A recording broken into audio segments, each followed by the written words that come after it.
Yay!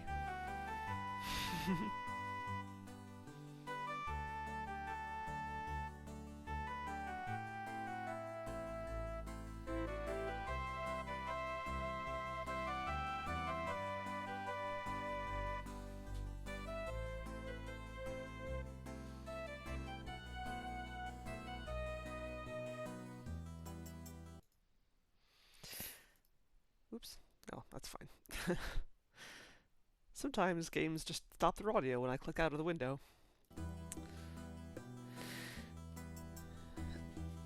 Good evening, everyone!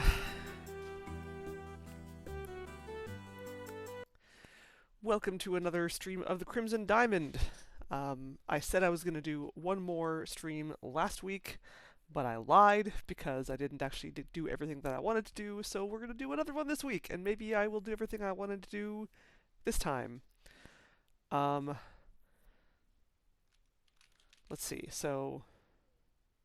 Right, we want to go talk to Jack, ask him about the kit we found in Margot's bedroom, which involves... Right, okay, so I did some of this last week, but then I advanced the plot after having forgotten to do something else, which was get Kimi's map. So I gotta remember to do that this time, before we get to the whole thing with finding Evan. Right, found some white residue at the bottom of Margot's drinking glass. Blah blah blah. Arsenic. Margot is poisoned. I think I heard the automobile returning. Maybe I should visit the carriage house. Or head to the lodge and see if Jack's there now. Hello, Macafort. Well, we're going about it.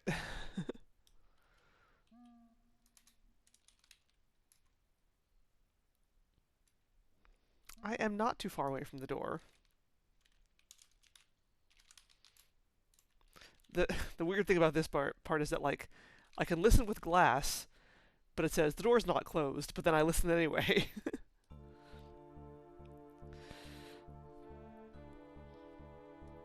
Right, so here's where Murdoch shows up. We've already been through this dialogue.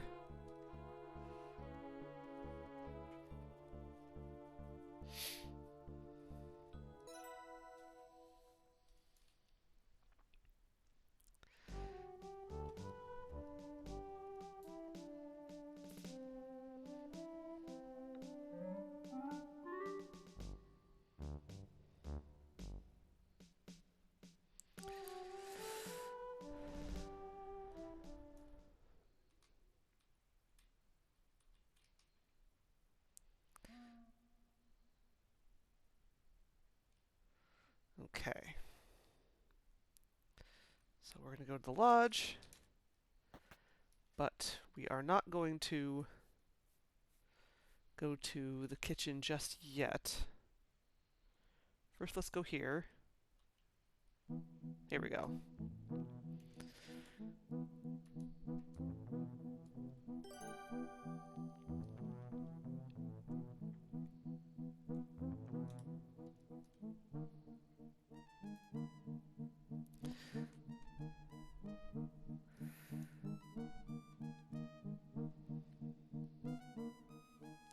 Albert is a dick to Kimi.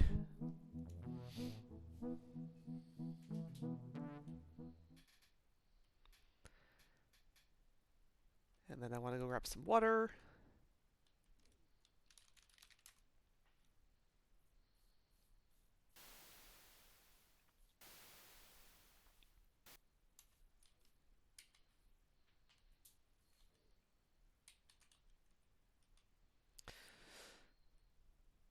And pour that on the fire.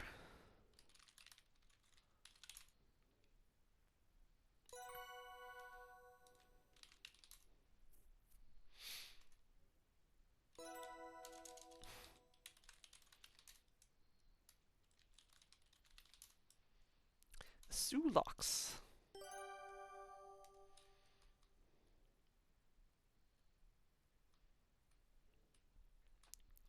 Kimi locked herself in the bathroom.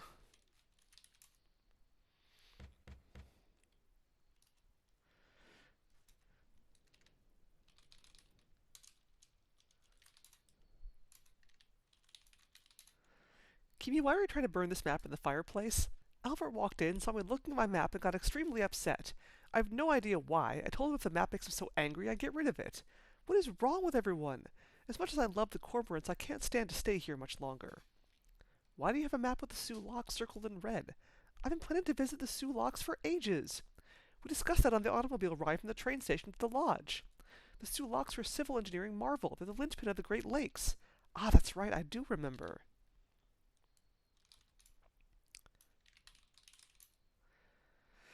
Uh-huh.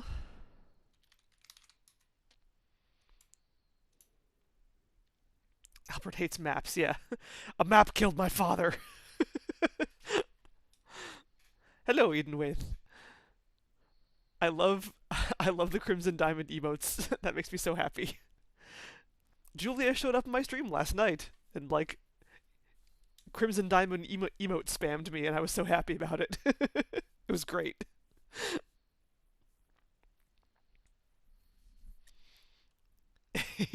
Yeah. I don't think there's anything else I can talk to Kimi about right now. Maybe there is. I don't know.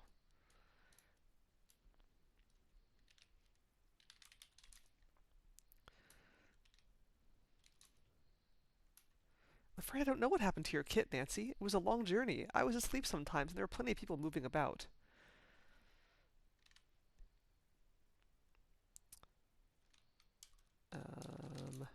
Oh yeah, geology is the thing I found out that I can ask people about. Geology is fascinating. Ah, you're keen on geology too? Well, geology does dictate landforms, which in turn influences the formations of bodies of water. The types of rocks in an area affect the chemical composition of the soil, which affects the types of plant life that flourishes, and both of those affect the habitats and migratory patterns of birds. Oh, right. It all comes down to birds.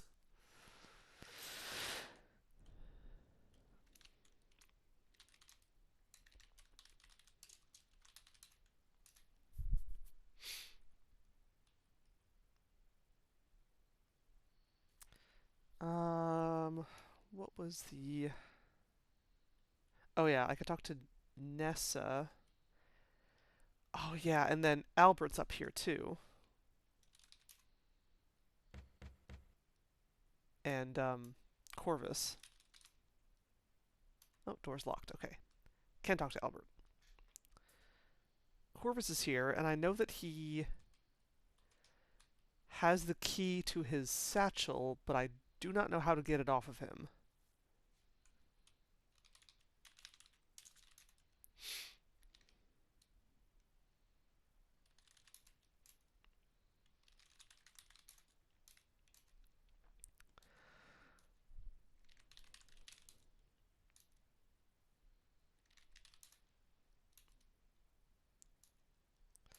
Keep the key in my person at all times.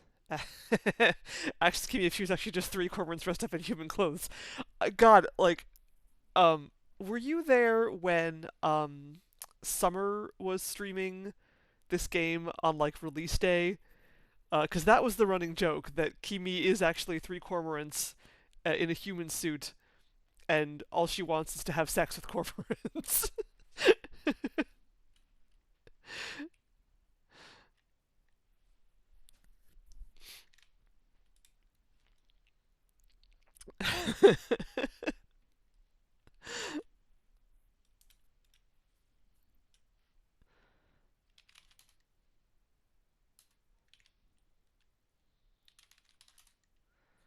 Huh, arsenic, criminal.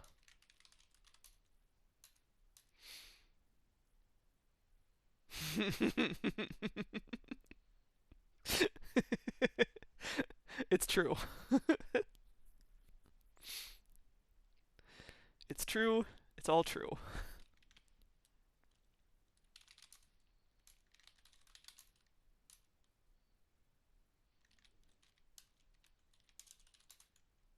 I found a strange kit in Margot's vanity drawers. Indeed. And what was inside? Margot's kit contains arsenic. Arsenic? That is a dangerous substance indeed. Are you suggesting Margot killed herself? No. Well, no, I don't think so. I don't get that impression. I didn't know the woman. Leave me out of it. Oh, right. Saves.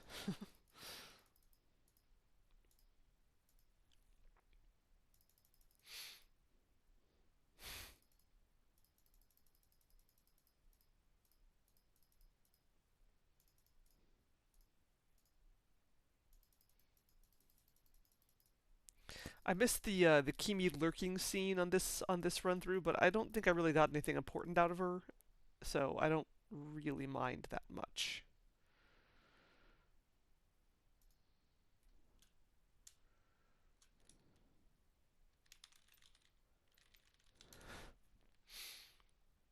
I know, right? Paltry 50 saves. And coming from someone like me who was raised on Sierra games and thus save early, save often was is permanently stamped into my brain. I can't deal. Gotta save all the time, and yet I still sometimes forget to save. um, mm, mm, mm, mm, mm. How do I get his key?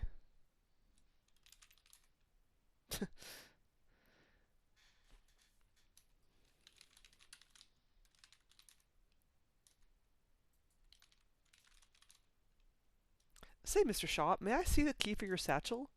Corvus's eyes bug out briefly. Are you kidding? Absolutely not. Oh, that's cool. You can just ask him for it. um, Mug Corvus.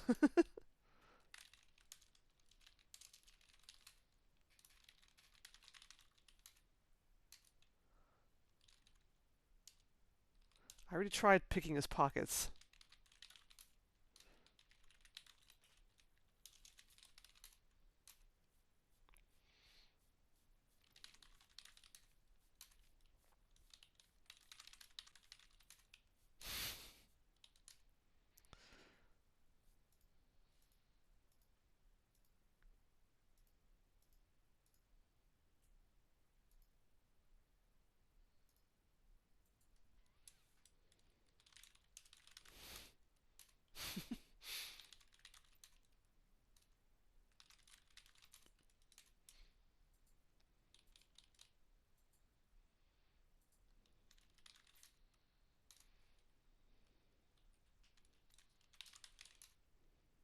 What do you think you're doing? Don't touch my things. Oh, I'm sorry, Mr. Shaw. I doubt it.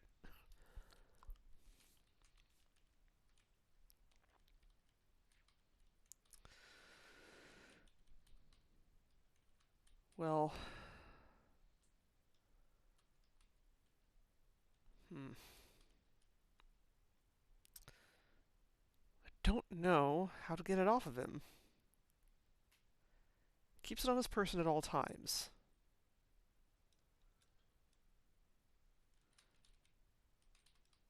Is there like a... Hmm.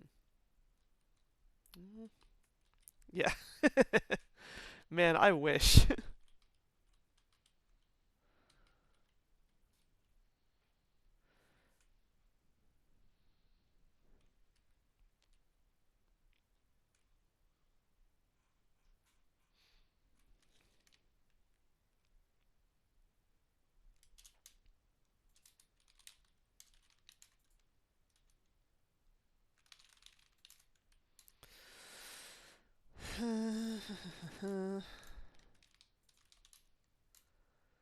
What can you tell me about geology? I can tell you that I don't give a toss about geology. Go pester someone else.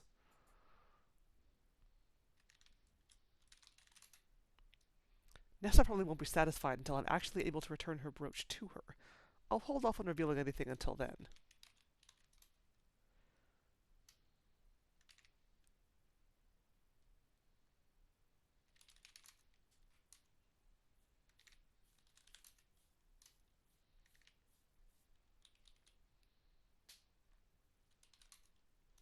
Margot has a kit in one of her vanity drawers. Did you know about that? What? The kit contains arsenic. What? Yes, if Margot took too much of her medicine, it's possible she could have died from it. Well, That certainly is shocking news. I had no idea. Hmm. I think I actually believe you. Huh.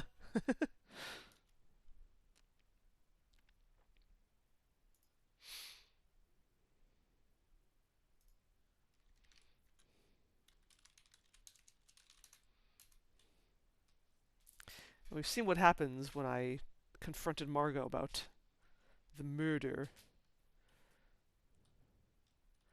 Actually, what happens if I can I tell Corvus about it?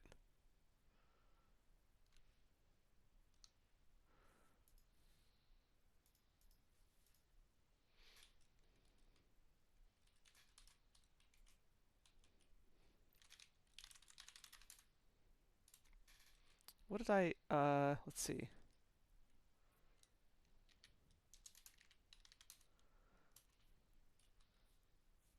How did I trigger that conversation with Nessa? I don't remember. Okay, yeah, it was this. Blah blah blah blah blah. Yeah. Oh right, garlic. Yep.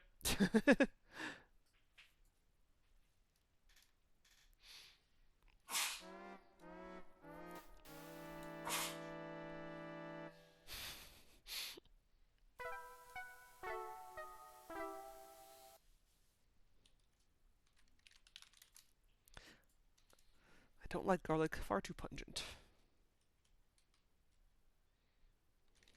Do you like garlic? You don't care. Oh yeah. I got it last time. It's it was definitely not what I was expecting either. Apparently that's a newer edition. Someone else who was pretty well versed in this game mentioned that like in earlier versions, if you confronted Nessa about Margot's murder, she just go, "Oh, no one will believe you." But in this version, apparently, Corvus just shows up and they kill you, which is fantastic.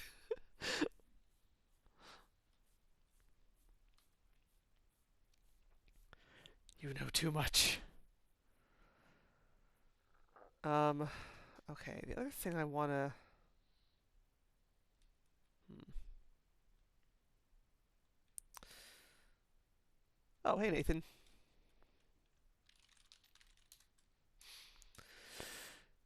Jack poked his head in here to tell me he's back and that the automobile managed to stay in one piece for his journey. He also said that a ranger's come to the lodge and that this ranger wants to have a meeting at the dining room. Perhaps you should head there. Okay, thanks. Yeah, nosy and naive. She just kind of just comes out and says like whatever she's thinking. It's really adorable, honestly. She just has no filter. This looks a bit singed, and why is it damp? What happened?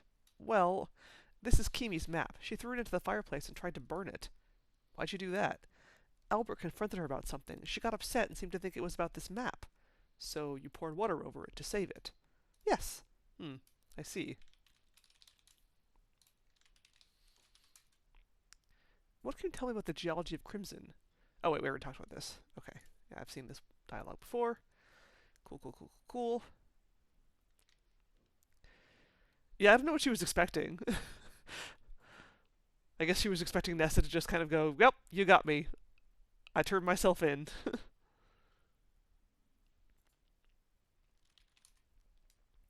Jack's back from the train station. He's in the kitchen having a cup of tea. I've never seen such an item, but Margot had her secrets.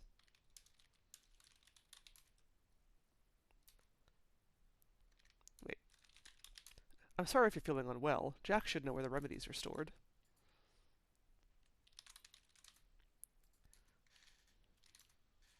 I found Nessa's fingerprint on this jam jar. I recovered it from the river. I'm not surprised to hear that. Typical big city attitude. I think something fishy is going on, and it's to do with this jar. I fear that Margot may have been poisoned. Jack's brought a ranger to the lodge. You can tell him what you've learned so far. He's probably settling in upstairs. Cool. I will do that when I actually can talk to the ranger.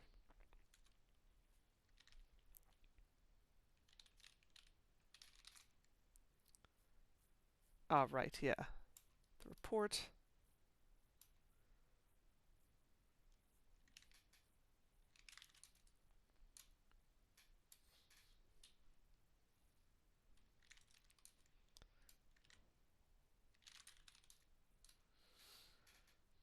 Hmm.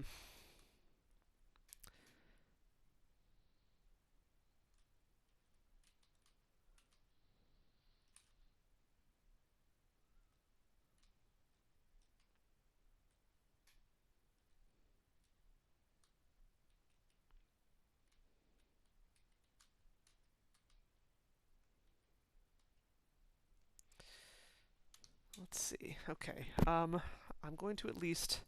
I'm going to make a save here before I talk to Jack, because talking to Jack about everything I can talk to him about basically forces me into the dining room cutscene.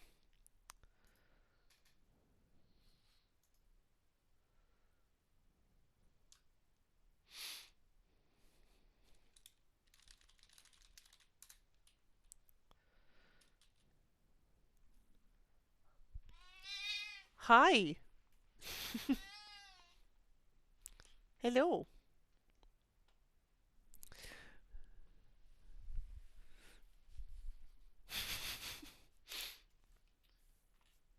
Okay, you're going to sit in the corner. Oh, good, you heard the meow. Yes, I have a new cat, and he's very loud, so you may hear him. Um, he hasn't figured out how to jump up on my lap yet, so seeing him will be difficult. But hopefully, eventually, he will learn. Oh, there he is. Hi.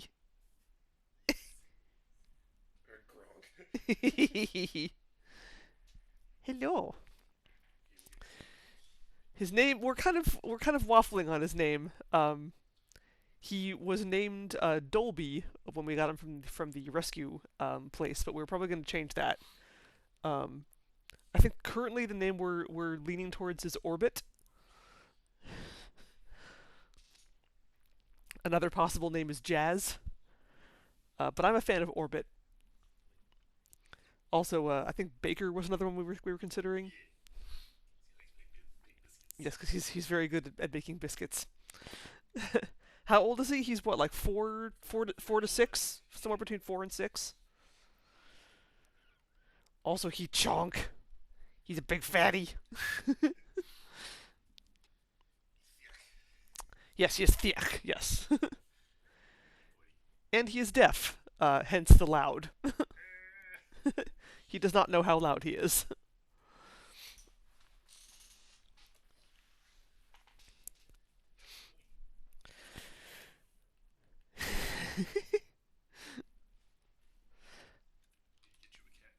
What?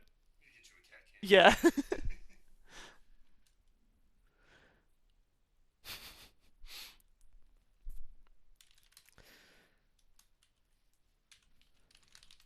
Oops. Talk Taj Ak.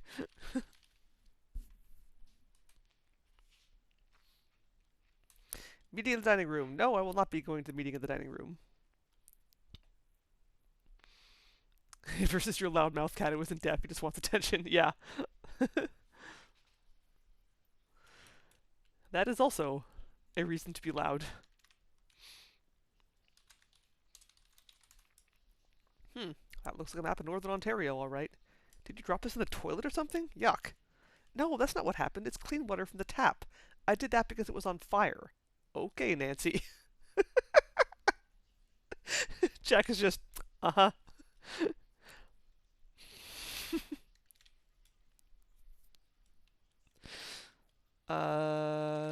Oops.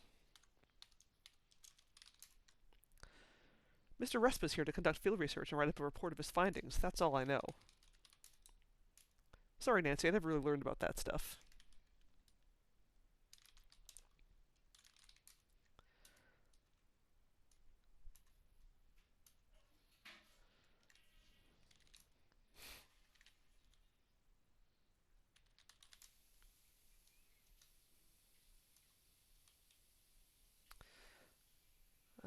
Right, okay. So we do have to talk to him about the kit.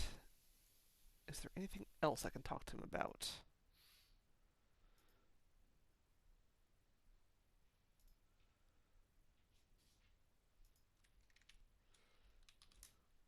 What key do you want to know about?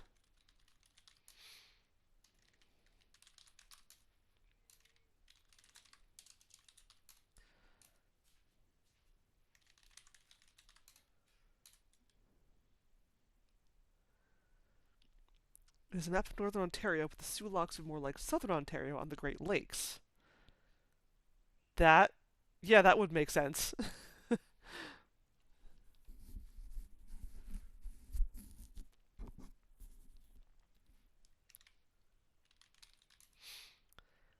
I found evidence of an arsenical compound among Margot's belongings. She owned a kit. I found your fingerprints on this kit, Jack. Did you have something to do with Margot's death? No, Margot had a medical condition. I helped her take her medicine. But I never asked her what was in it. The writing on the labels are tiny. My eyes are bad. I couldn't read them and didn't try. I know. You know? You heard us? Jack goes red. Yes, once. I didn't mean to. That probably sounded really suspicious. But Nancy, we were friends, and friends only. Do you think her treatments killed her? We were always so careful. Was it dangerous or poisonous? Jack, there's a pamphlet in Margot's kit that says the contents contain arsenic. She could have had a seizure due to an overdose. The tiny paper label on the ampoule says that it contains arsenic. It's pretty deadly stuff. I didn't find your fingerprints on the pamphlet, though, so I think it's possible you didn't know that Margot's medicine could be poisonous if an incorrect dose was given. I didn't, I swear. The little glass ampoules are single use. We couldn't have used too much. Look, Nancy, Margot and me were friends. I never meant her any harm. The doses had to be injected, which she couldn't do by herself. They were extremely painful, too. Why don't you investigate people who didn't like Margot? Nessa, for instance. It's no secret those two didn't get along. Jack may be onto something there. That's not a bad idea, Jack. Thanks. Go on, then. Nessa has been up to some suspicious activity, actually. I saw her pouring liquid out of a silver flask in the orchard, and she was having a furtive conversation with Corvus. They didn't want me to hear it, but I managed. Nessa dumped a bunch of jars over the waterfall to the east. I found Nessa's fingerprint on the jar, so she can't deny it. You don't say. I found some white residue at the bottom of Margot's drinking glass. It could be mineral deposits, or it could be something more lethal. I see. That does happen from time to time, and I haven't washed Margot's glass in a while. We should keep this to ourselves for now. Can't risk raising a ruckus and upsetting Mr. Richards for no good reason. Talk to the ranger privately about this after the meeting. Will do, Jack. Maybe you can grab a box to examine it yourself. I think I saw a box of flypaper in the shed. I found a strange kit in Margot's vanity. Do you know anything about that? It was full of interesting things. A kit? I don't know anything about that. I found your fingerprints on this kit, Jack. Did you have something to do with Margot's death? Okay, yeah, and then we did, same conversation.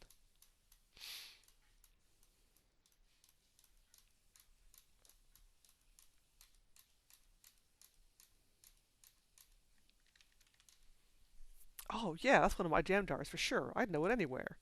Why is there flypaper inside? Where'd all the jam go? Did you eat it all? No, I found it by the eastern waterfall, caught up in the rocks. So I was right. Some of my jam jars have gone missing. Who on earth is throwing them away like that? I found Nessa's fingerprint on the outside of the jar. I think she was soaking flypaper in this jar to extract the poison from the flypaper. Arsenic, to be exact. Arsenic? Yes, says so right on the box. Kills flies dead.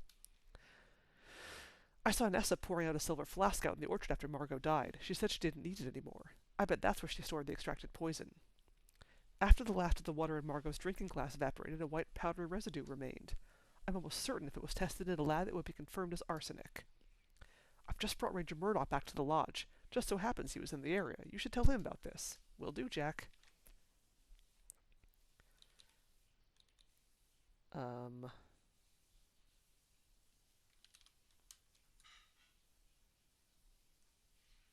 Oh yeah, garlic was the thing. Jack, I think I smelled garlic in Margot's mouth when I was down in the root cellar. Nah, impossible. Margot never ate garlic. Maybe there's something that smells like garlic? I don't know. Hmm.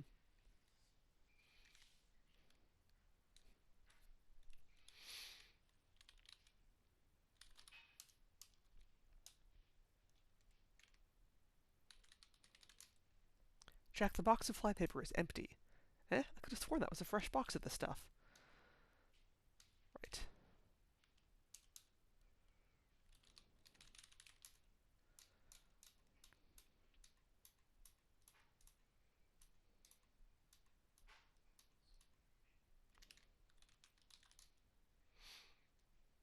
Ranger Murdoch's in the dining room, gathering everyone in the lodge for a meeting. Go on in. Don't keep him waiting.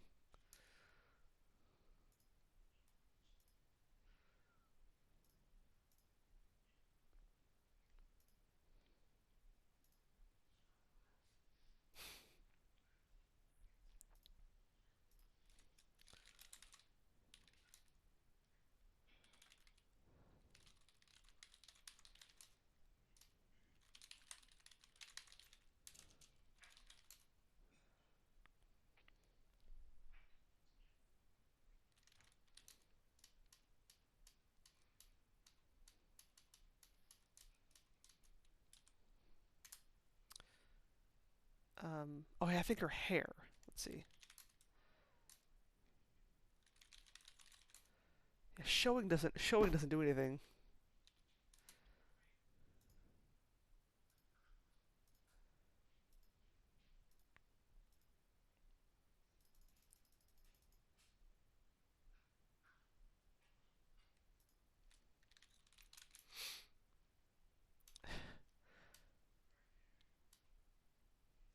Oh right, this is something else.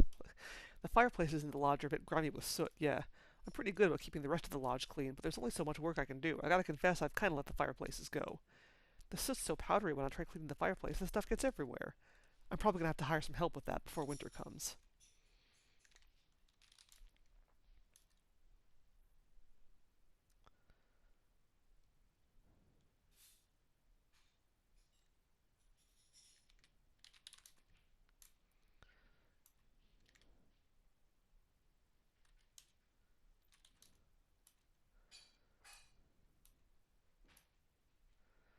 Oh, there was something I asked Jack about that caused him to to get up and go into the uh, the dining room. I forget what it is now. Yeah, uh huh. As someone who does a lot of baking, can confirm. Flour and also powdered sugar, and cornstarch, and cocoa powder.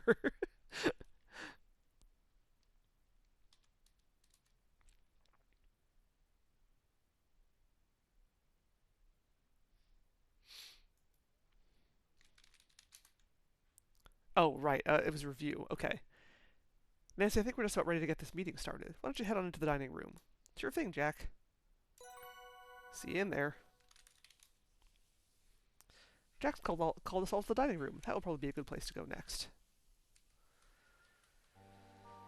Okay. Mr. Richards isn't here.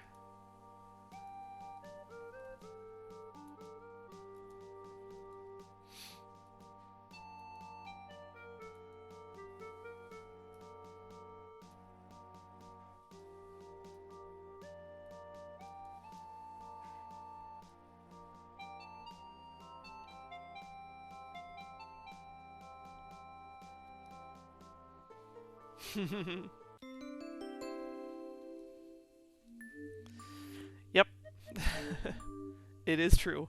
Also, uh, what always happens with me is that despite how frequently I bake, it always seems that like whenever I do it, I will always end up wearing a black shirt while I'm baking, so the flour will get on my black shirt and be extra visible.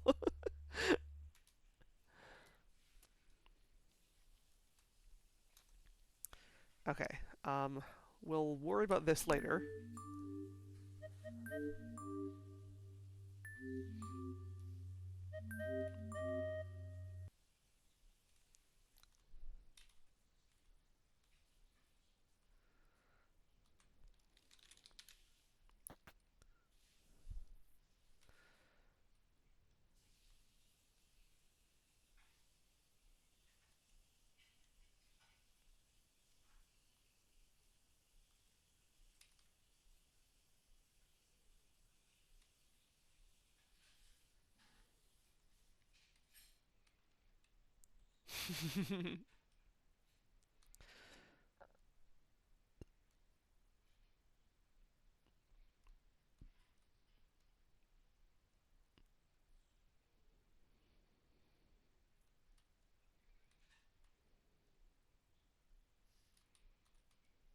Here we go.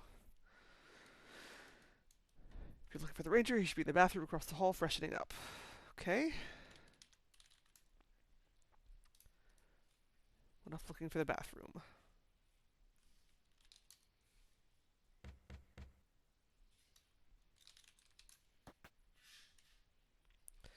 Jackson Ranger Murdoch would be in here. I wonder where he could be. Faint noises coming from the closet. It sounds like someone's in there. Why would someone be in there? Could it be a raccoon or something?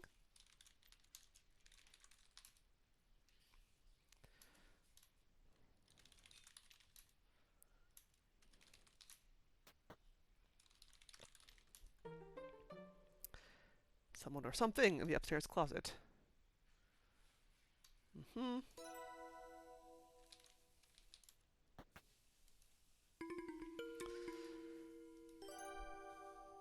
Sup, Murdoch? Free raccoons in a trench coat, yes.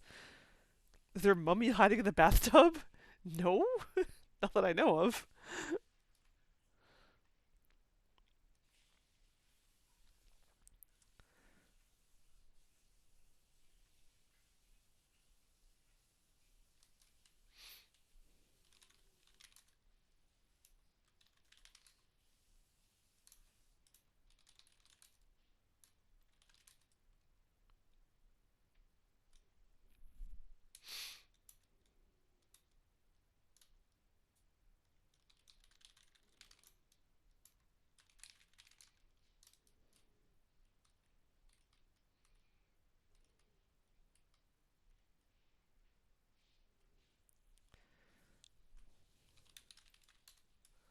Bathtub is empty.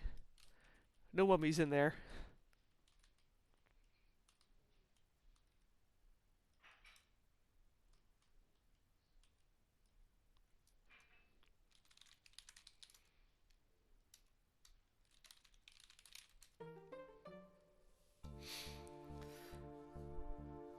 Murdoch questioning Albert.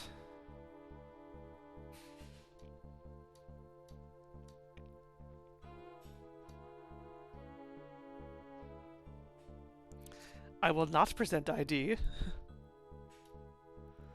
Which is totally fine and not suspicious at all.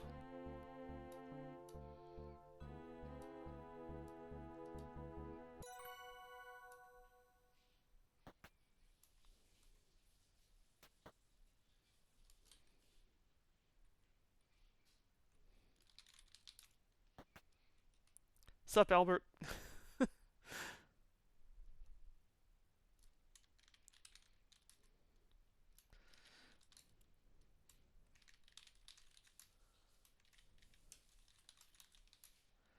Kimi doesn't fool me. She's up to something, mark my words. Does this have anything to do with a heated conversation I saw you having with Kimi? What were you two talking about? That is none of your business. Humph.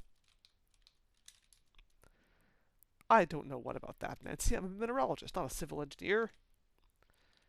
You are a liar.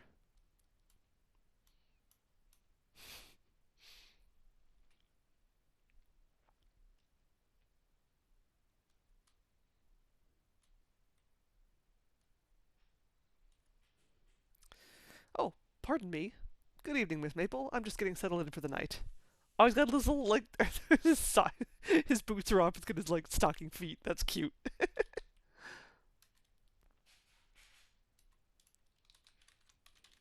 But he's still got his, like, uniform jacket on. Ranger Murdoch is tall and blond, with upright posture and a friendly demeanor. He looks to be in his late 20s or early 30s. Something about his vigilant eyes causes you to idly wonder if he's more than an amiable forest ranger. Ranger Murdoch has made himself comfortable on the couch in the spare room. So, tell about yourself.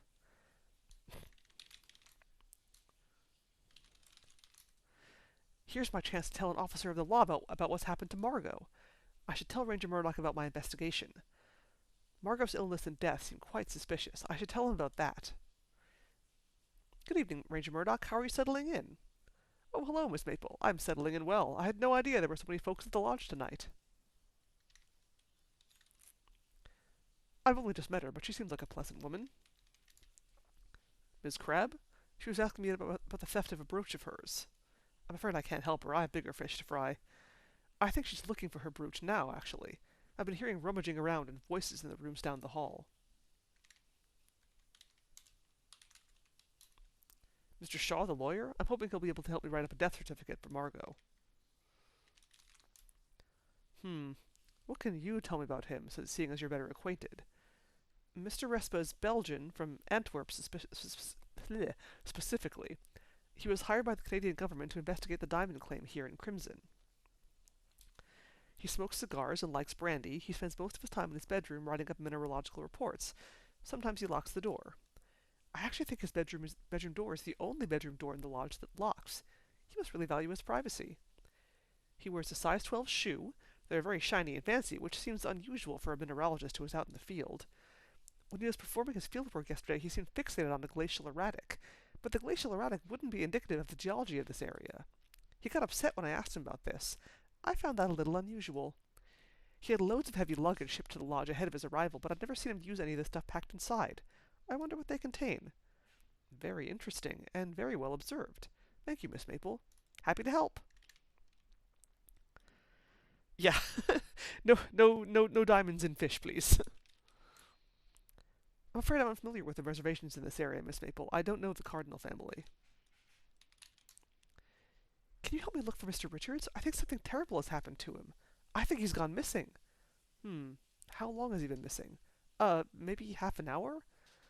I think it's a bit too early to determine if he's gone missing, Miss Maple. Perhaps he's gone for an evening stroll. Well...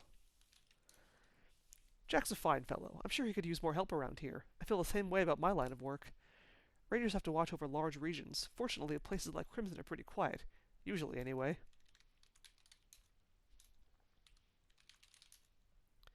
The Crimson train station isn't very busy these days. It's only a matter of time before service is discontinued. That would be such a shame. It's really beautiful out here. I agree, Miss Maple.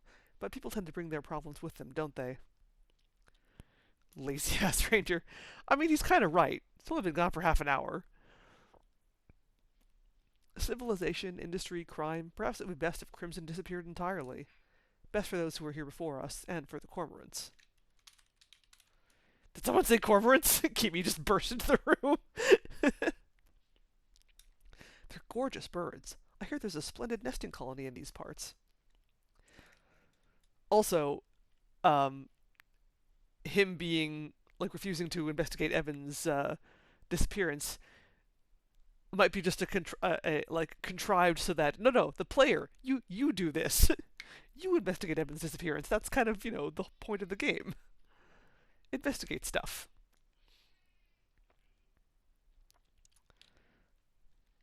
Yes. Let's see, what else can I talk to him about that isn't immediately involved in what I'm asking about? Mines. Yes, Crimson was well known for its garnet mines, but that was before my time. Do you know Ranger Dan? Oh, no, you don't. Okay. Oops, wait. Yes, Crimson used to be a garnet mining town. Plenty of other towns sprang up around mines. Silver, nickel, cobalt. Some persist to this day. I was passing by this way. Glad I can be of some assistance. Yes, I read all about the diamond claim in the papers. I haven't been able to pass by this way until now. Have you found any diamonds here in Crimson, Miss Maple? Nothing conclusive at this time. I see.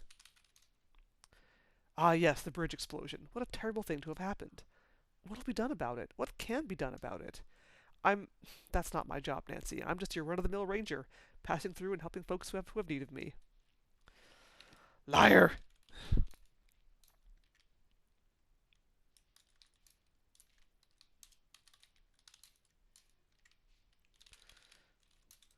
My field kit went missing on my train ride to Crimson. Do you have any idea where it could be? I'm afraid not, Miss Maple. I suppose it could have ended up in a train station lost and found, but that's a long shot. Carl? Where did you hear that name? There was a telegram for someone by that name at the Crimson train station. What did the telegram say? I'm afraid I don't know. Absinthe? Why?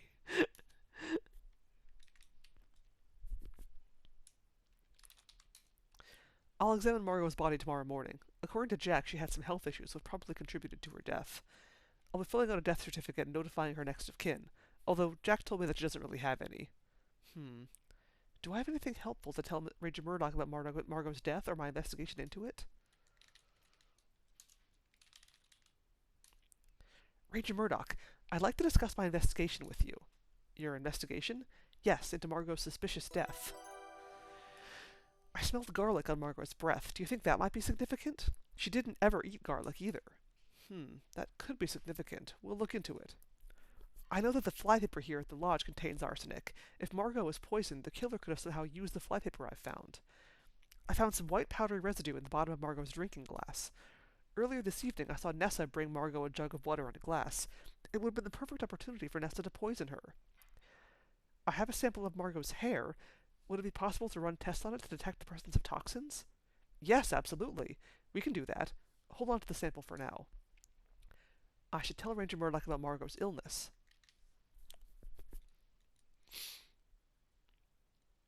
Actually, Nessa's ruby brooch has gone missing. It's probably pretty valuable. I don't doubt it, Miss Maple. Perhaps Mrs. Crabbe will file a police report. Oops. That's not what I wanted to do. I'm afraid I can't help you look for missing valuables right now. The lodge is quite isolated. There are only so many people who could have done it. You're right about that.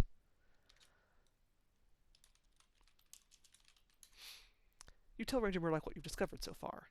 I've examined Margot's body and made some interesting observations about the state of her health before her death. It's fairly unusual that Margot would have this type of skin lesion. They don't look like bug bites or anything else I can easily identify. Interesting. Margot's fair complexion leads me to believe she usually stays indoors. Her skin wouldn't be prone to sun or wind damage. The rough patch on her neck that you found probably wasn't caused by external factors such as her environment, though I can't rule out something like allergies. What about Margot's hair? I don't think allergies would account for the poor condition of Margot's hair. It's brittle and seems to be falling out, creating thinning and balding areas on her scalp. But I'm no doctor. Maybe taking some of her hair to a laboratory for analysis would be fruitful. I have a sample of Margot's hair. Would you like to have it? Good work. But I don't have any way to properly store that sample right now. Save it for now, will you please? We'll revisit that at a later time. Of course. I mean, I don't have a way to properly store it either. I'm just showing it in my pockets. I noticed these strange white lines on Margot's fingernails. I see. I may have read about those in a medical text, but I need to check on that. You mentioned a garlic scent around the body? Yes, I noticed that near Margot's mouth. That could indicate a number of things, the most likely of which that she ate garlic shortly before her death.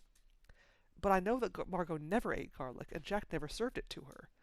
So I have no idea why a garlicky smell would be in or near Margot's mouth. Margot suffered from aches and pains that have gotten more acute recently. That would be suspicious. Very well observed, Miss Maple. You would do well as a detective. Thanks! Your findings are very helpful. I'll collect my own evidence and make my own inquiries. Thank you very much. You can leave this with me now. You're welcome. I'm happy to help.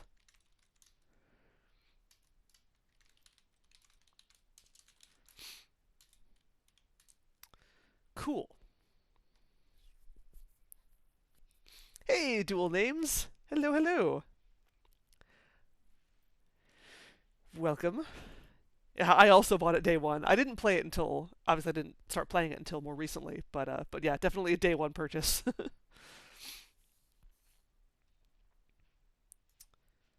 Oh yes. Nice text overflow there. Okay. Oh, what else? Someone suggested Kiss Ranger. I don't think so. I barely know him.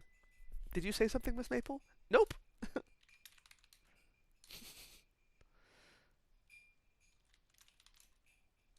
You aren't much of a hugger. Aw. Your favorite game of 2024. That's high praise. Also, yeah, it well deserved. It's really, really good. Is there anything else I can ask him about?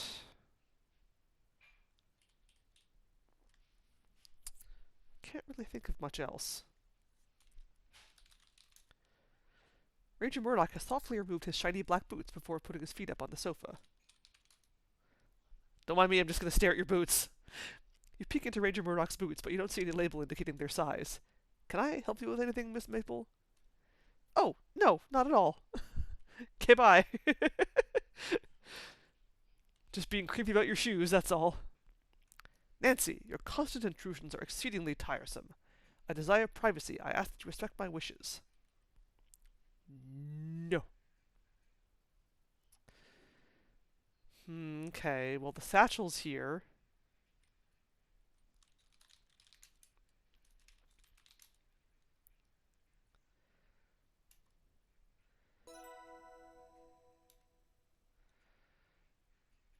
Right. Who knows what size Nessa's feet are under that long skirt? I'll need to investigate. Kimi, Corvus.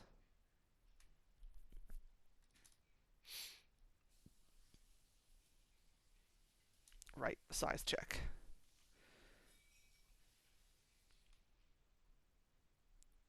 Achievement if one bothers Albert 100 times.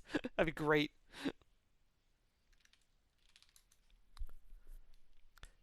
These shoes I'm wearing are size 6.5, though for boots I usually go half a size up.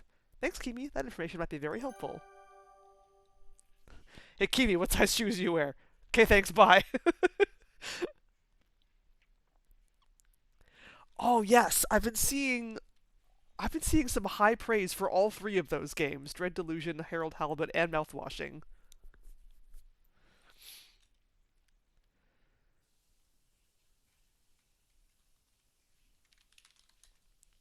I quite like garlic. It's very nutritious. Jack hasn't served us anything with garlic in it, though. You say that Margot's breath smelled like garlic? That's odd. Jack hasn't served us anything with garlic in it. None of us have had any since we've been here. You're right. So Margot didn't eat garlic, so why did her breath smell like that? I once read in a mystery novel that garlicky breath is a symptom of arsenic poisoning. I wonder if that's true. Ooh, Kimi knows stuff. Cool.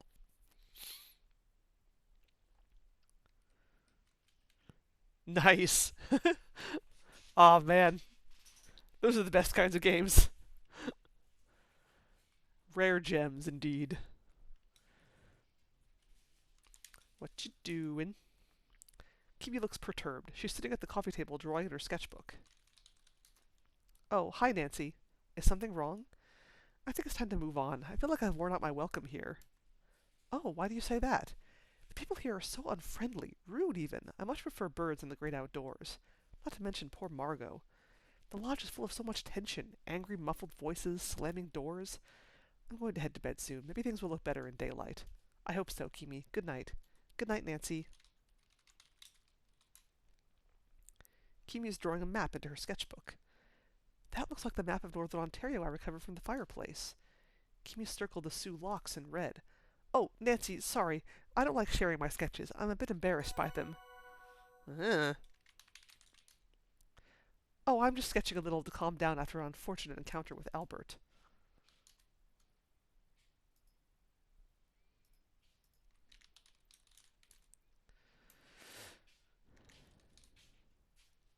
I always pack lots of different books on birds. They're heavy, but I can't help myself.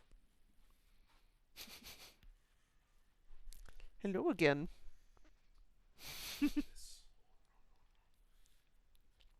I have not played Locomotive.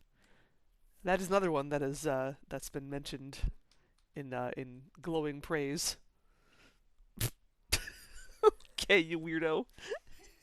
Just like stuffed himself into the corner and is cleaning his belly.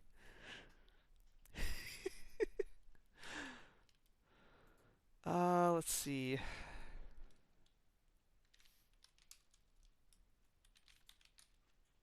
Oh, I'm sorry, Nancy. I haven't packed any medicine.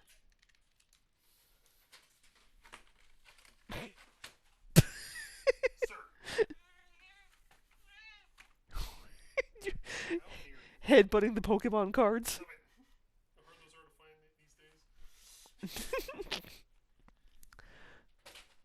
I do need a cat cam. Hi. He doesn't. He hasn't really. He hasn't quite figured out laps yet. But hopefully soon.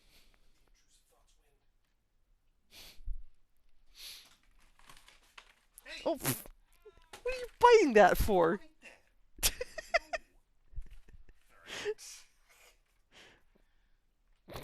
Sorry.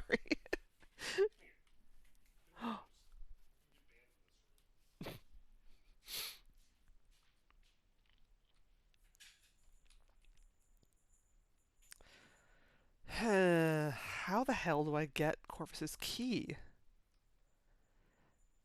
I cannot abide these unwelcome incursions into my quarters. Seek out more amenable guests. You again? Why don't you find your friend Kimi, or someone else who would appreciate your attempts at drumming up conversation? Good evening, Albert. Can I assist you with your field report? I'd love to learn a thing or two from you. I can't spare any time to instruct you. I'm a very busy man. Oh, okay.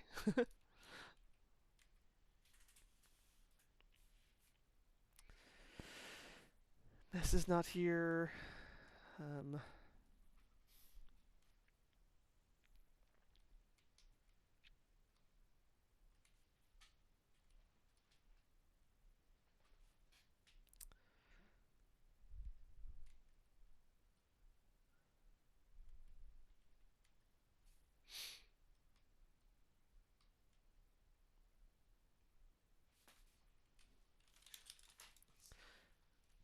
No, not the dish. Oh yeah, the bowl. A lovely fancy cut crystal bowl full of... What happened to all the Jordan almonds?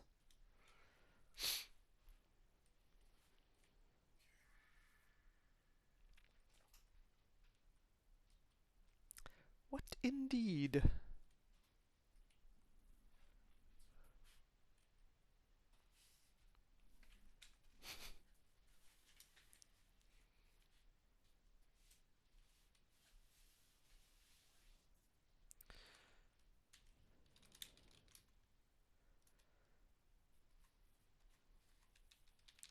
Then we can get a shoe print from the papers.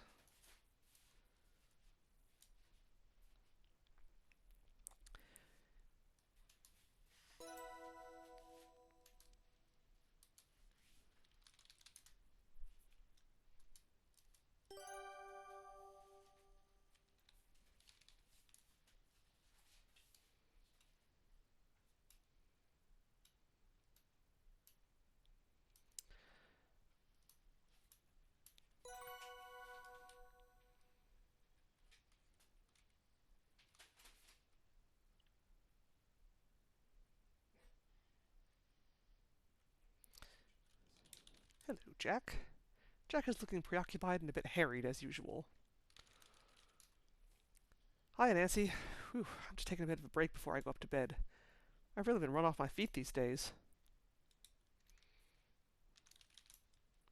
Ranger Murdoch has settled in for the night. He's had a long day. Tomorrow morning he'll be taking a look at poor Margot.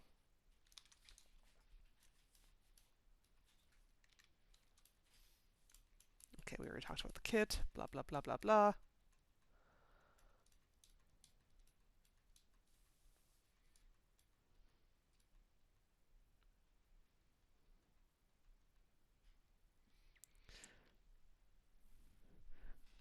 Oh yeah, it is like 1,000% Laura Bow.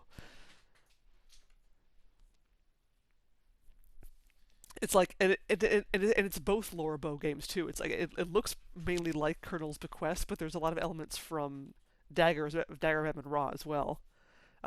Particularly at the end game. It's very cool. Okay. Let's see. Actually, wait, hold on.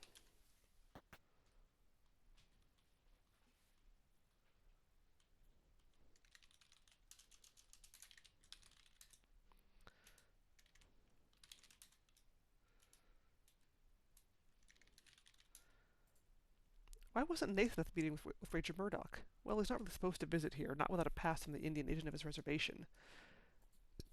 Oh yeah, we talked about this already. Nathan was still scarce, still in the smokehouse, looking for something.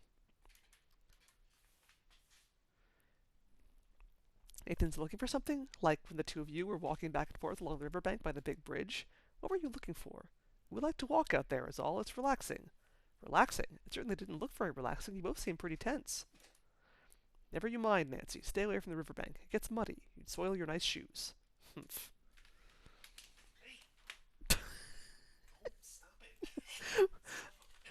Why does he love those boxes so much?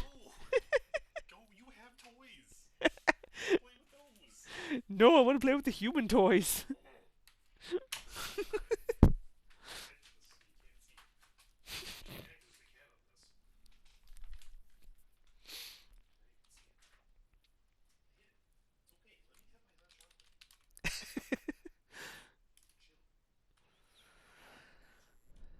Okay, so we want to go get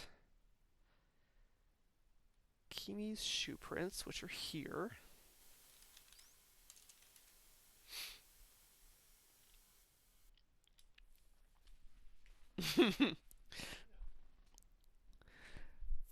Those aren't empty boxes, though, is the thing. They're boxes of stuff, and he just wants to like slap them and play with them and bite them, and I don't know why. Yes, delicious, hard to find Pokemon cards.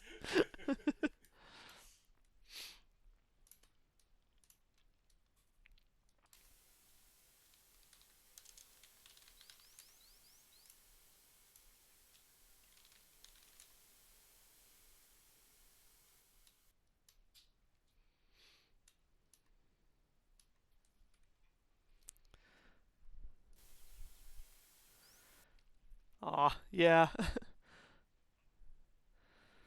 My partner is also allergic to cats, but we have one anyway. Yep.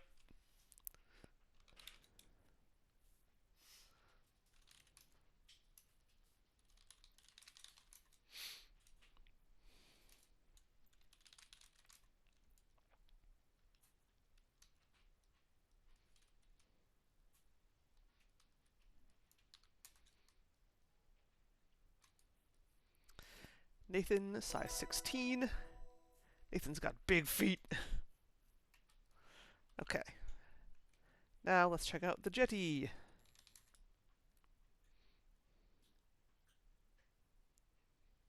Oh, yeah.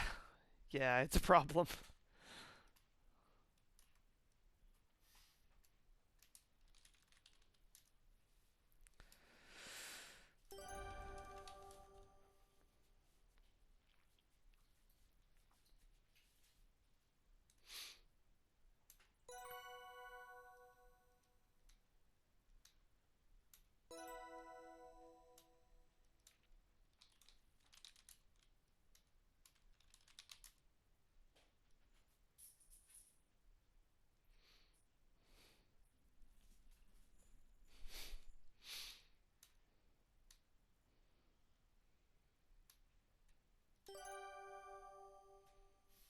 Yes, X is examined. There's a lot of very convenient keyboard shortcuts in this game. Let me find the. Let's see. There's a help thing. Oh yeah, here we go. Yeah, there's parser shortcuts. So there's uh, I for inventory, N for notebook, L for look, X for examine, S for search, G for get, T for talk to, ask about, open, close. There's even keyboard shortcuts for the different characters, which is just so clever.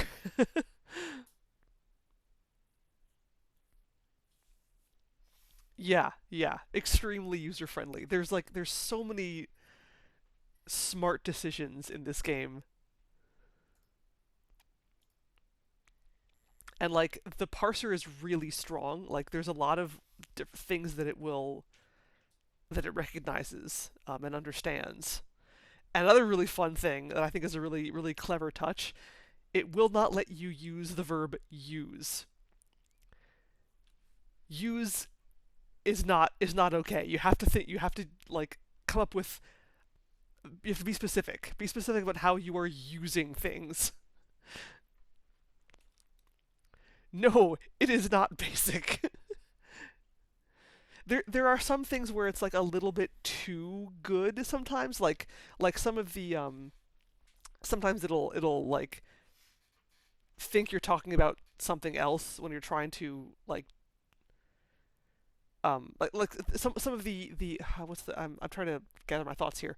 Like the synonyms for some things um sometimes can be a little bit too broad. Um,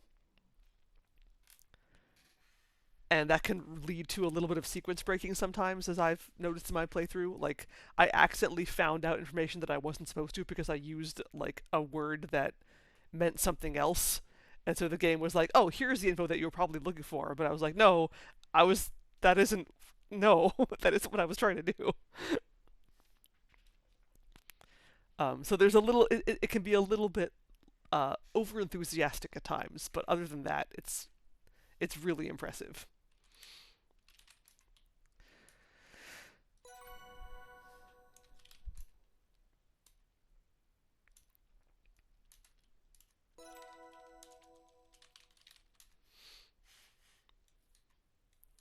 Fingerprint.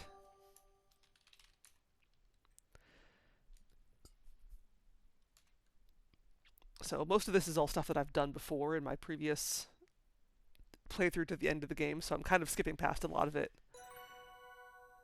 I'm just trying to make sure that I'm not missing anything, though.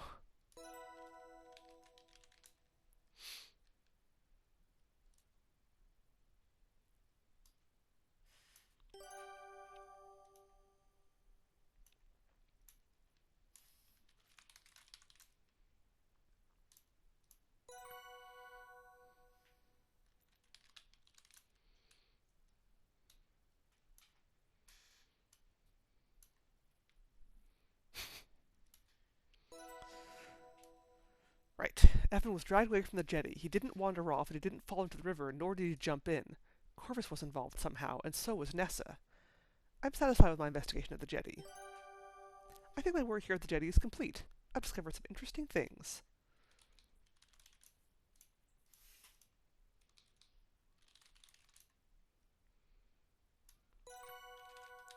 I forgot to look at the shoe prints. And I'm satisfied with my investigations of the scenes of Mr. Richard's mysterious disappearance.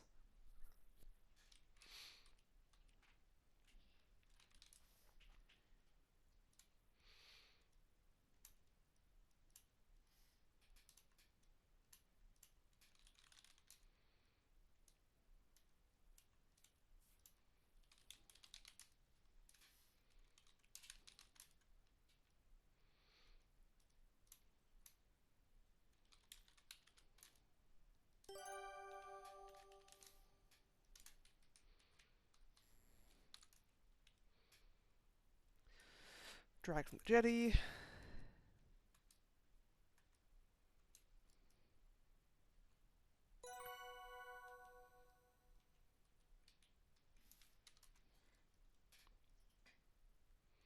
The scrapes in the grass are deep, as if someone was literally digging their heels in to resist an outside force. The scuffs and scrapes are definitely leading away from this part of the forest down the eastern path. I'm pretty sure I found scuff marks made by Mr. Richards' rubber-soled shoes on the jetty. These look like they were made by similar actions and by the same person. I don't think it's unreasonable for me to believe that Mr. Richards was dragged from the jetty and through these woods.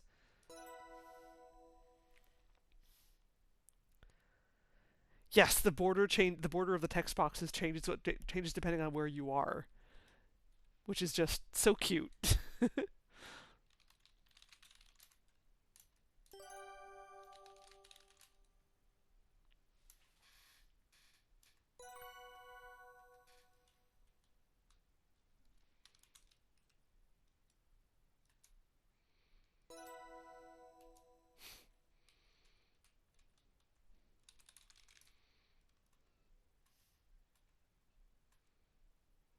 Oh yes, the branches.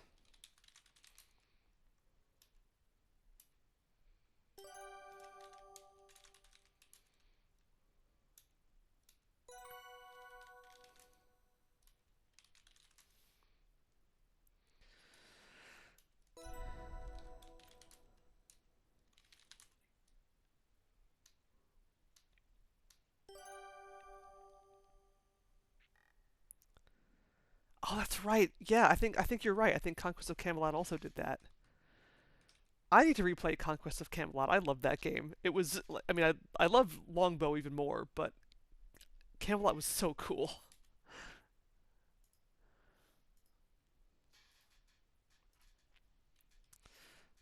Okay.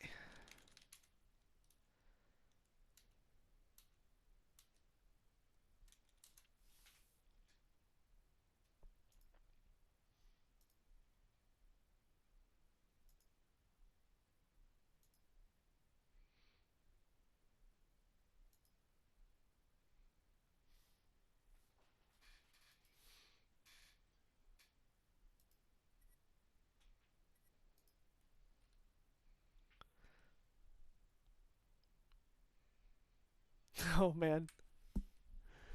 I've been watching One Short Eyes videos about speedruns of various Sierra games. Um, they are they're fun.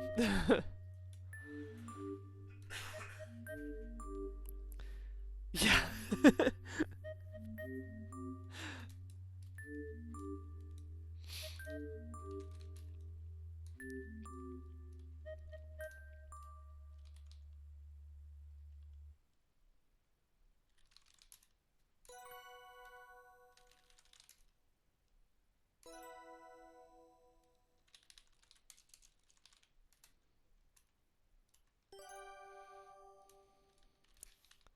Can I dust the button? No.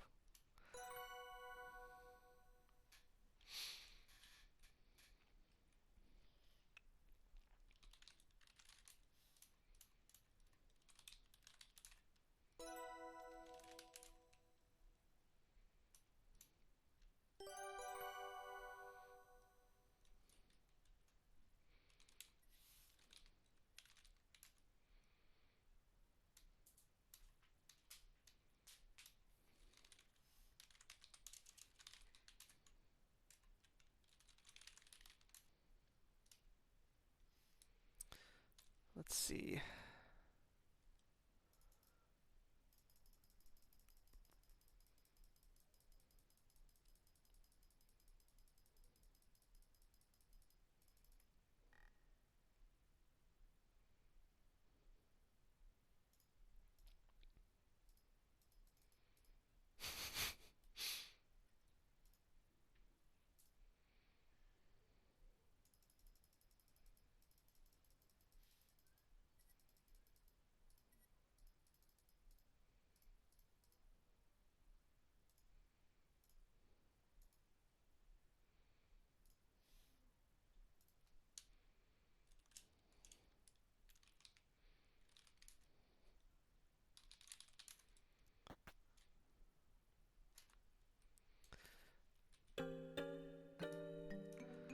Oh, Nancy, I'm busy in here. Please step outside. Nathan is frantically rummaging in the smokehouse. Nathan, where's Mr. Richards? What's happened? I don't know. That's what I'm trying to find out. If you don't have any helpful information, please leave me to figure this out. Oh, of course. On one hand, I'm relieved that I didn't stumble onto anything ghastly, but on the other, where is Mr. Richards, and what's happened to him? I'll need to come to some conclusions and present them to Nathan. Maybe then he'll let me into the smokehouse and I can continue my investigation. I think I figured out a few things. Mr. Richards didn't drunkenly wander off into the woods, slip and fall off the jetty into the water, or drown himself. He was dragged into the woods, most likely by Corvus. I think further investigation around the smokehouse is in order. Is Evan hiding in the bag of salt? Unfortunately, no.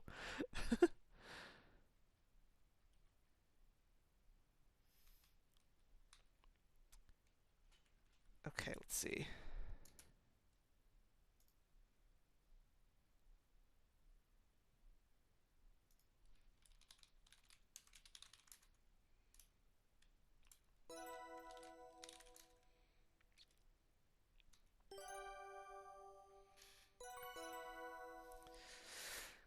According to what I deduced, Nessa and Corvus attacked Mr. Richards at the jetty and dragged him into the smokehouse. Their shoe prints are all over the jetty and leading to the smokehouse.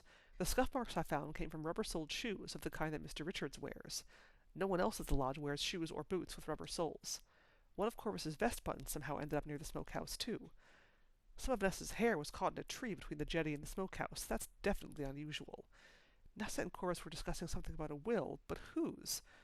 Oh, but I remember overhearing a conversation between them about looking for Evans and Nessa's father's will. But I know that their father didn't leave behind a will. Uh-oh. Could Nessa and Corvus be writing their own will and trying to force Evan to sign it? But how would that be of any help to them unless... Uh-oh. I'm satisfied with my investigation so far. It's time to go inside the smokehouse and share what I've learned with Nathan. Okay, but before I do that...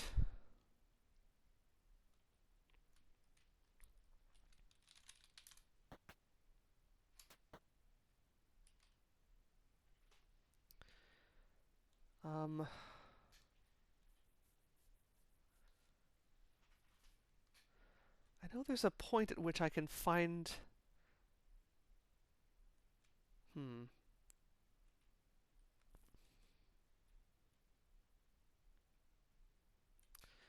When does Jack hide the brooch? Oh! Nessa and Corvus are talking now. I should eavesdrop. What are they doing here? Oh. That hussy! That harlot! That strumpet! Where could she have hidden my brooch? I've looked everywhere! Nessa, we can't be hanging around much longer. I finished writing the new will. You've gotten Albert's report. We're finished here. I know that, and I don't need reminding. Once we're finished searching here, we'll get back to Evan, make him sign— Shh! Who knows who's listening? The walls have ears. Yes, yes. Nessa and Corvus are still rummaging about in the walk-in closet, but the conversation appears to be over. Corvus wrote a new will? I should see about that. I bet he's got it stored in that satchel of his. Yeah, but how do I get into that satchel?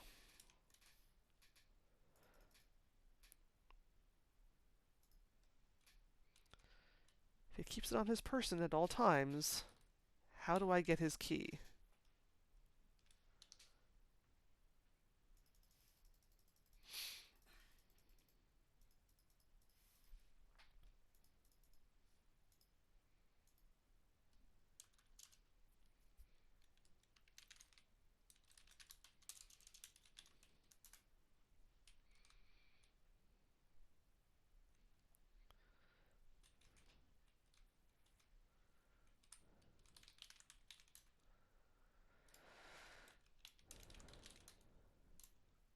The key to the satchel has to be around here somewhere.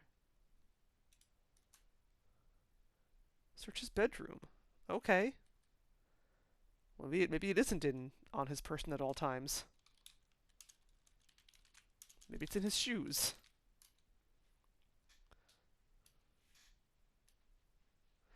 Some people hide small important objects in their shoes. You carefully examine the insides of Corvus's immaculate shoes. Corvus's shoes don't contain anything. No hidden objects here. Damn. I didn't find it on my first try, but I'm just getting started. Wait. Let's try again? You've already thoroughly searched Corvus's shoes. Well darn. Okay.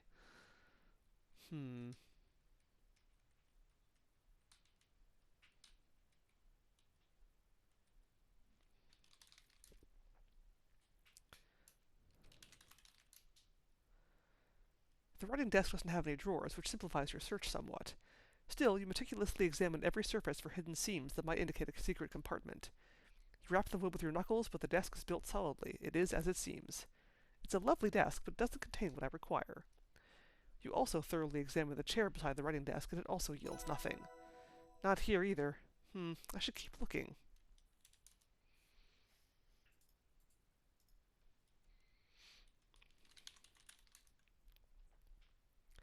You methodically search in the bed, and even under the pillow for Corvus's satchel key. I suppose under his pillow would have been obvious and not particularly secure. Where's the satchel key? There are only so many places it could be. You'll find a family of hamsters living in the shoes.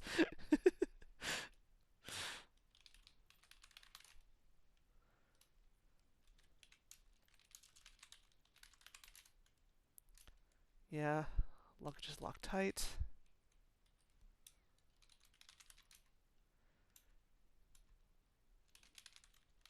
It's not going to be in the garbage can, I don't think. You gingerly sift through the contents of Corvus's waste paper basket. You don't find the satchel key. I'm not about to give up yet. Not until I'm satisfied I've performed a thorough search.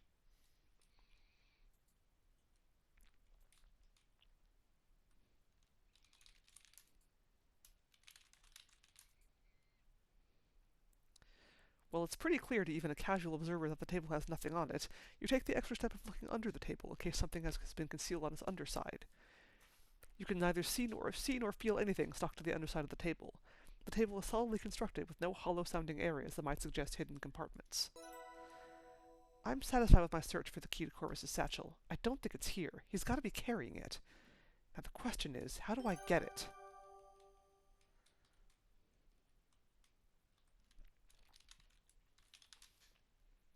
You carefully examine the chair. You look under the chair, between the cushioning where objects may have fallen. Nothing unusual or notable here.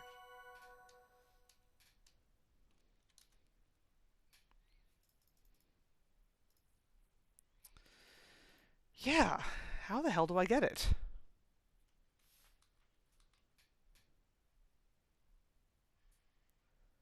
Hmm.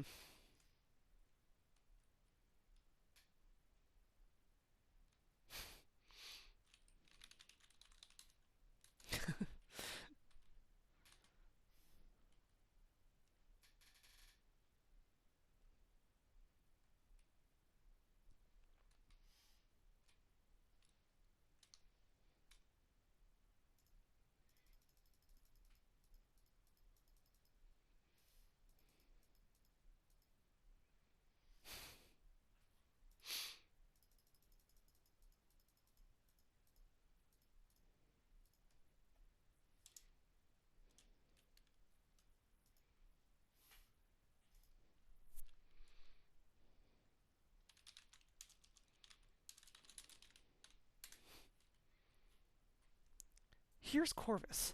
Now, how do I get the satchel key from him? He must have it in one of his pockets. Am I just gonna... Okay. What? Don't you dare touch a thing! I'm looking for my ruby brooch, the one Margot stole.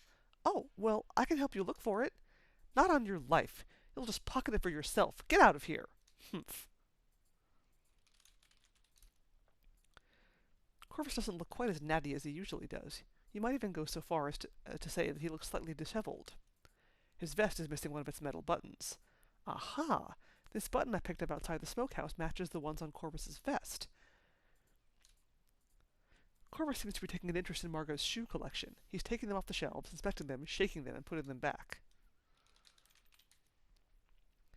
Nessa is rummaging through Margot's clothes and personal items. She looks agitated. Threaten Corvus, yes. I doubt it'll do anything, but I can't even do anything in here. No matter what I do, Nessa just yells at me. Nessa, how are you? Oh, it's you. Nessa ignores you and continues to rifle through Margot's things.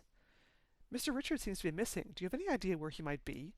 He was last seen at the jetty. I found a broken decanter nearby, with your fingerprint on it. Can you explain that?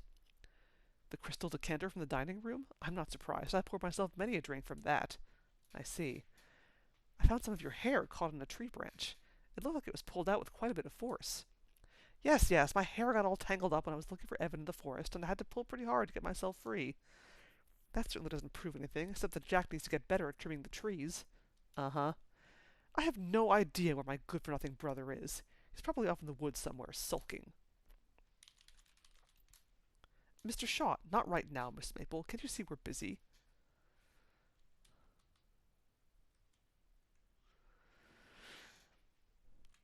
Yeah, me too.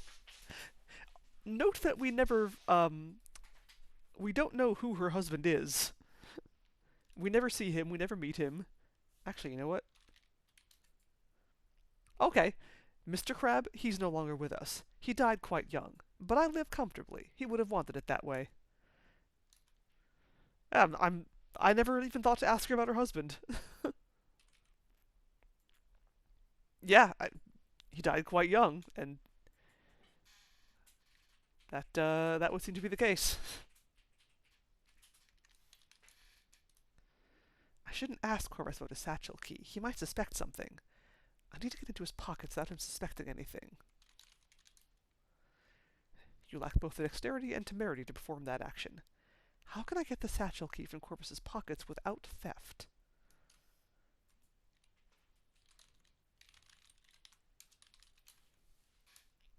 I'm an okay. Wait, here we go. I need to get his pants off. Yeah, that's what I was thinking. Like, that's awfully suspicious, actually. Now that you mention it, that Nessa supposedly has a husband, or had one.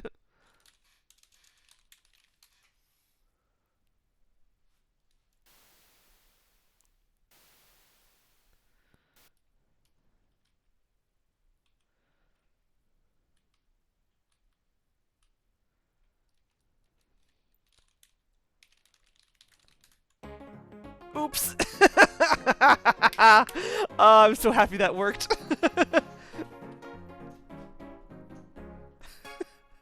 What have you done? You clumsy girl, you've soaked me through. I'm so sorry, Mr. Shaw. I'm such a lummox. Fortunately, I packed a second set of clothes, and it looks much the same as this. Oh, how convenient. Hurry up and change, then. You need to help me find my brooch before... Well, anyway, get back here quick. Right. Excuse me, ladies.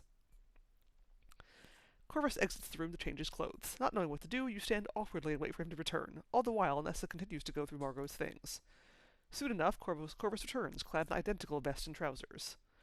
There, you see? It's like it didn't even happen. But do keep away from me, Miss Maple. I don't have another fresh set of clothes. Of course. And again, I'm very sorry. Just stay out of our way, won't you? Will do. Awesome.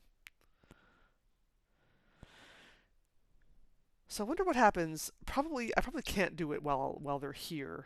I know where the brooch is. Let's see.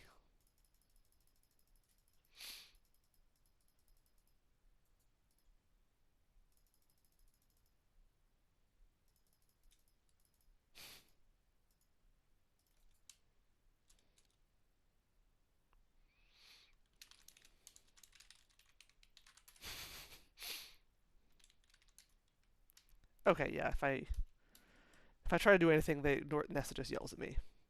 Okay, bye. Uh, Actually, wait. If Corvus did have the satchel key in his pocket, it may still be in the pocket of his damp clothes. I should check the bedroom he's sharing with Jack. Mr. Richards seems to be oh wait, oh yeah, we did that already. Okay. He's not my client.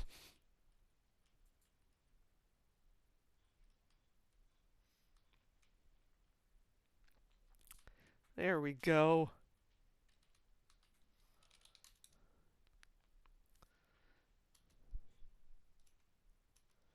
Corvus has left his soggy clothes out to dry on the table in the middle of the room. You know, if it was up to me, actually, I would spill something much worse than water on him.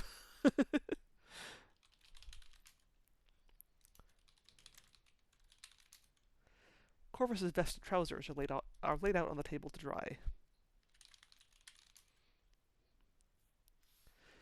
Corvus's clothes are finely tailored and kept immaculately clean. The vest and trousers are decidedly damp. You feel a twinge of guilt. No, I don't. Oh, one of the metal buttons on the vest is missing. The guilt is somewhat assuaged by the gratification you feel finding the key to Corvus's satchel in his left vest pocket. Hell yeah.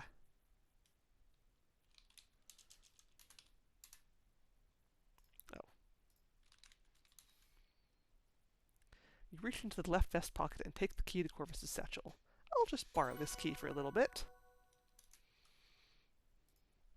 The small brass key is elegant and fairly new.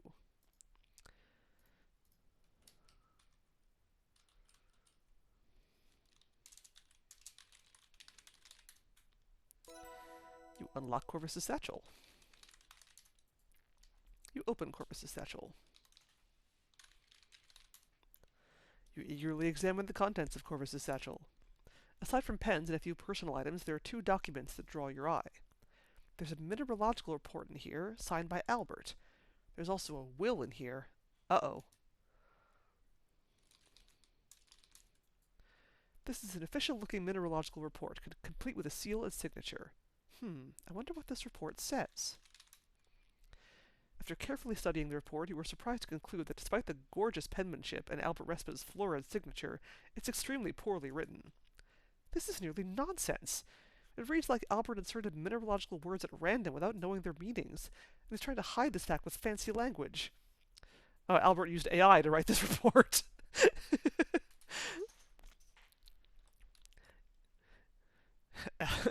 Albert, the ChatGPT mineralogist. Even still, I have a hard time believing that this report was written by a mineralogical expert. The fine paper and fancy seal might fool a casual observer or harried government officials eager to rubber stamp stacks of paperwork off their desks. The report does conclude that the land on which Crimson Lodge is built is rich with diamonds. Interesting. Albert GPT. Perfect. Wait a minute. I overheard that conversation between Nathan and Albert in the boathouse. Nathan paid Albert for a mineralogical report that states that there are no diamonds in Crimson. Something fishy's going on here. I should ask Nathan about the report I found. I wonder what he'll have to say about it. Nessa met up with Albert in the gazebo, and she paid him for a mineralogical report to be written. I bet Nessa gave it to Corvus for safekeeping, so it's the report I'm holding right now. I should ask Nathan about this. Nathan is in the smokehouse, though.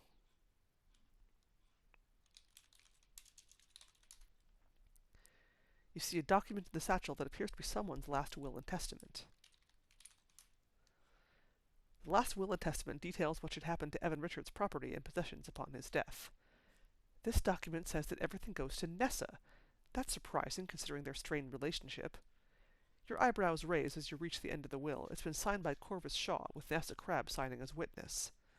There's a blank line under which is written Evan Richards. It appears that Evan has yet to sign this document.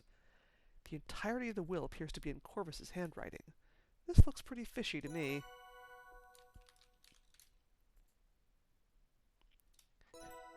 You remove the will from Corvus's satchel. I'll just shift some papers around to make it look less obvious that anything was taken. You remove the mineralogical report from Corvus's satchel. Hopefully Corvus won't notice that this is missing. There's still plenty of papers in the satchel.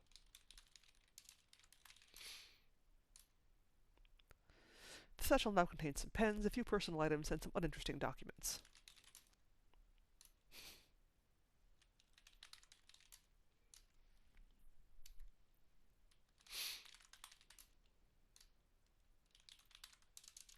Cover my tracks.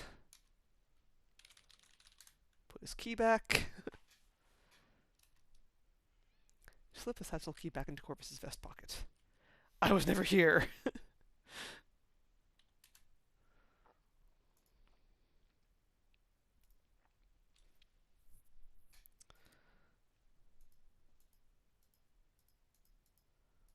Okay.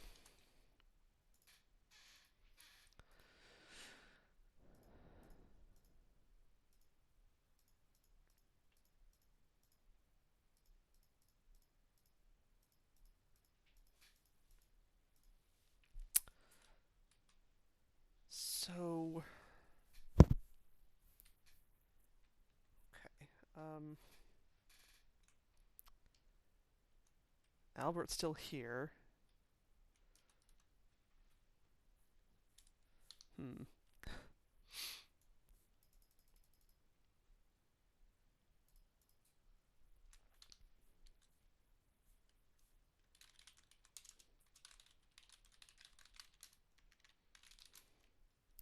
Albert, it looks a bit like you're working on two copies of a report. That is standard procedure for reports. I submit one copy and retain the other. Oh, I see. Thanks for clearing that up. Now please leave me alone.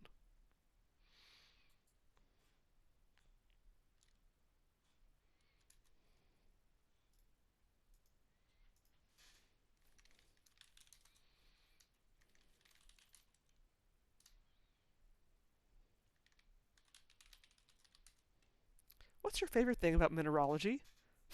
It's a job like any other. He's evil. What's your favorite thing about, being a spy?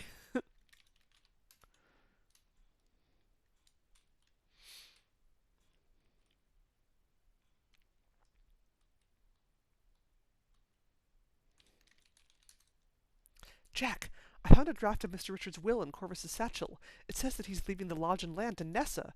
What? Is it signed? No, not yet. Mr. Richards would never agree to that bequest. Are they going to try to force him to sign that? Go tell Nathan what you just told me. He should still be in the smokehouse. Will do. I took a peek at Mr. Respa's mineralogical report. Did you know that he's concluded that Crimson has abundant diamond deposits? And how exactly did you get to read that report? I was told he's keeping those results confidential. How's not important. I just thought you should know. Nat should know about this, too. Go tell him what you just told me. Sure. I think he's still in the smokehouse.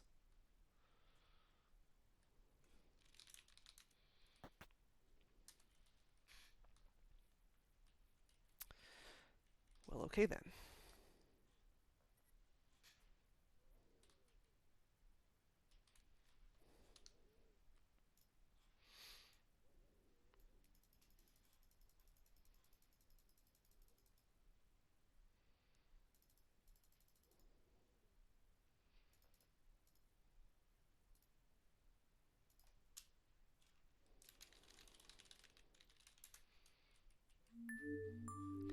Nathan, I have a theory about what's happened to Evan.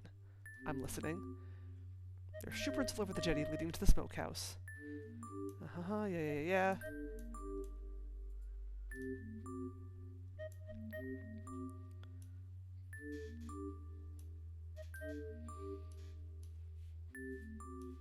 Oh, one more thing. Nessa seems to be desperately looking for something. I'm not sure what. She's made a mess of the study. There are papers all over. I think it has something to do with a will. I heard them talking about it in the parlor last night. A will? Come to think of it, they were discussing Evans and Nessa's father's will. That was after dinner yesterday. Mr. Richards Sr. didn't leave a will, I know that, which means Nessa and Corvus aren't trying to get him to reveal its location. I think they want even more than that. What if Nessa and Corvus intend on creating a new will, but it's Evans, to ensure Nessa will inherit the lodge and land after he dies? Oh, I almost forgot. I found a draft of a will and a mineralogical report in Corvus's satchel. The will is written by Corvus and says that Mr. Richards is leaving the lodge and land to Nessa. Nonsense! He'd never! Nancy, this is urgent. See if you can figure out where they've taken Evan. Don't leave the smokehouse until you figure something out. I need to go talk to Jack about all this. Meet us in the study when you're finished here. You can tell us all about this ersatz will and the mineralogical report then. Good luck, Nancy. Good luck to you, too. Okay, what have we here? When I leave, there's no telling who could come here and tamper with the scene inside. Okay, but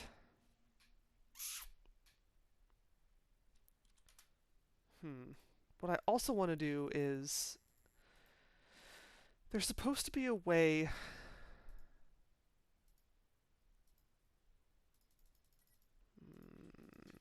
okay, hold on. Before I do that, before I go in there, I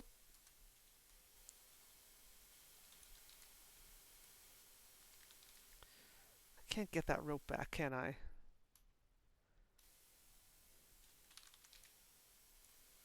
I do need the rope, though.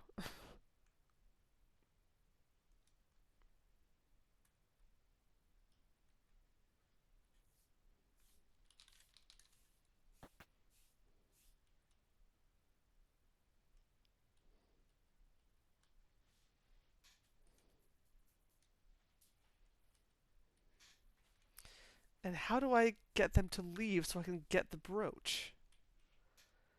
I don't know if I can. Because I think as soon as I leave the smokehouse, then I automatically leave the lodge for the endgame bit. I think?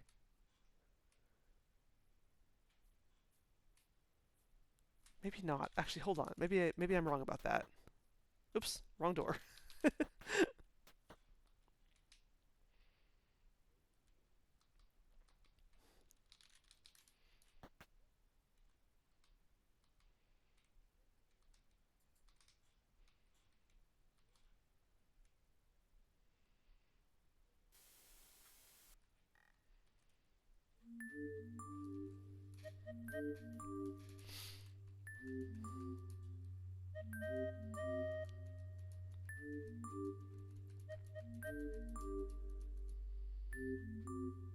Okay, meet us in the study when you're finished here. Okay, good. So I don't automatically leave. Okay, good. Go to the study after this. Good. Good, good, good, good, good. I still have a chance.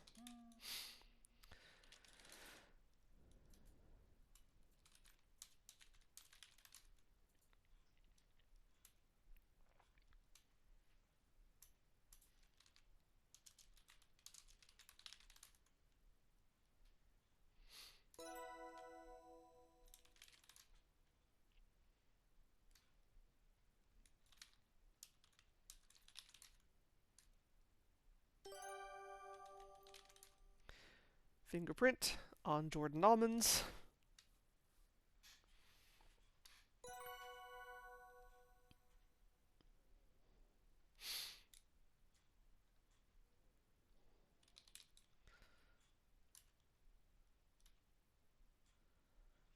Right, table and floor.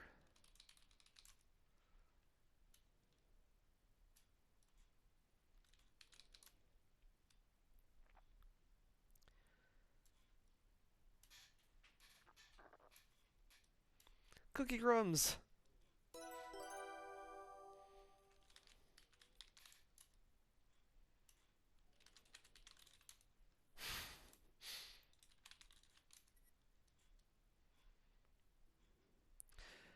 The thumbprint cookies. I can even see that some of the crumbs have bright red raspberry jam on them. Who would bring thumbprint cookies into the smokehouse? Evan would, because he keeps them in his pockets, because he's a weirdo.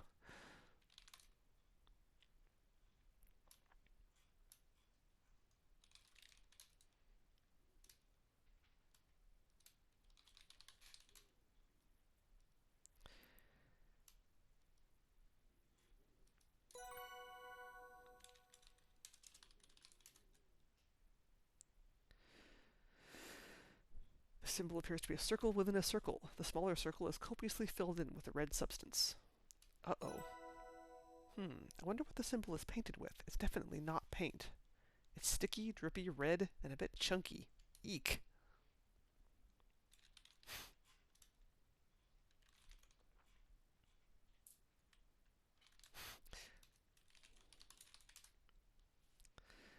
Wondering if you'll regret it, you carefully smell the dripping, sticky-looking red symbol on the wall.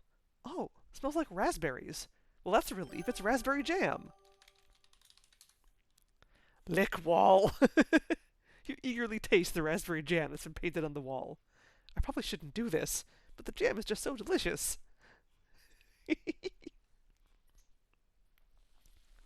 Oh, speaking of which, be right back. And I can do this with my headset on now, because it's wireless. Whee!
There we go. Okay.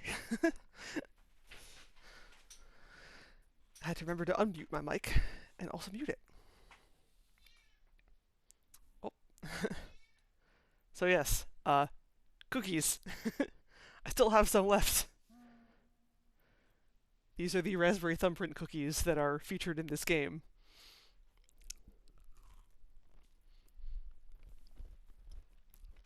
Hello, cat.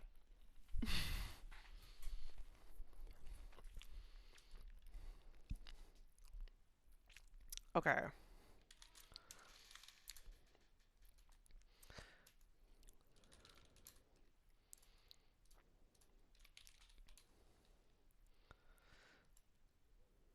The red color looks a bit gory until you know that's just raspberry jam.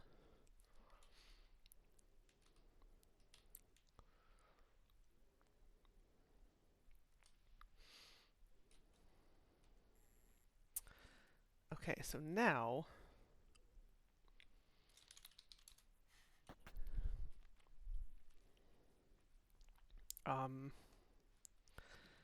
maybe I can get the brooch now? Nope, they're still here. What the heck?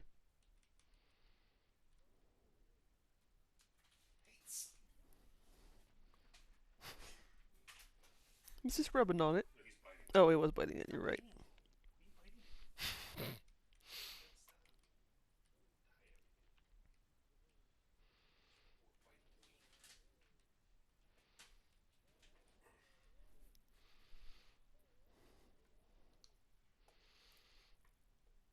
Hmm.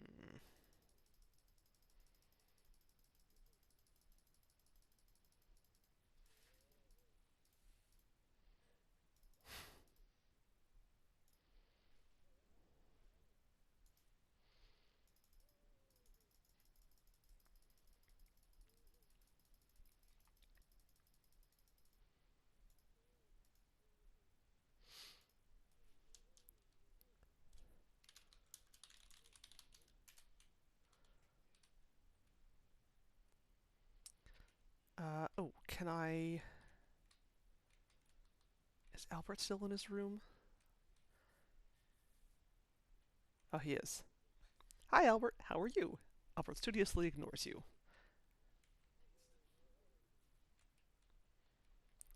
Okay, so maybe I gotta talk to these guys first, and then I gotta go to the mine.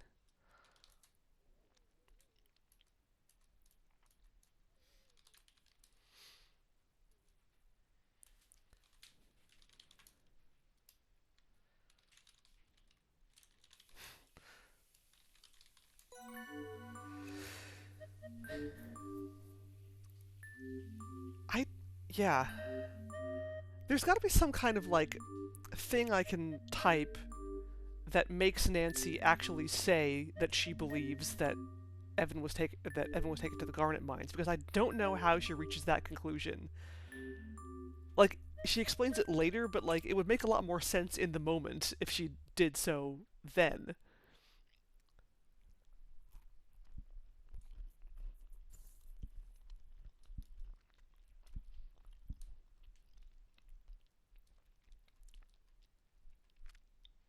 Okay, yeah. It'll take some time to prep the automobile to the carriage house. I'll meet you there. I'm gonna fetch Ranger Murdoch. Stay put here in the lodge. I'm not gonna be doing that.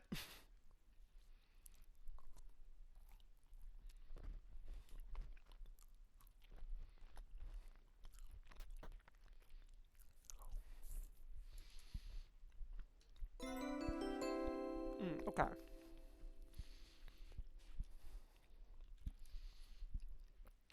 Should I check in with the other folks?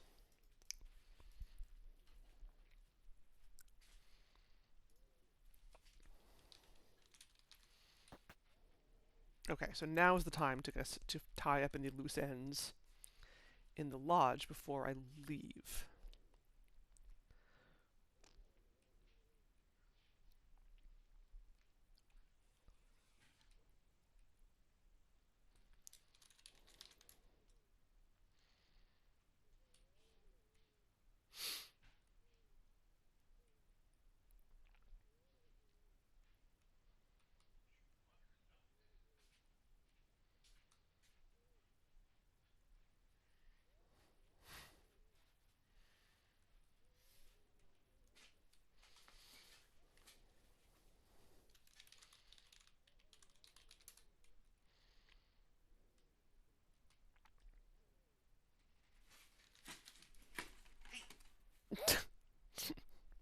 What is it with you and biting boxes?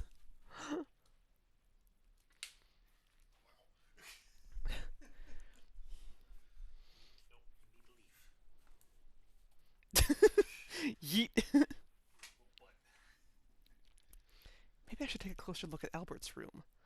Albert stored some of his things in the blue trunk in the upstairs closet. I wonder if anything was left behind.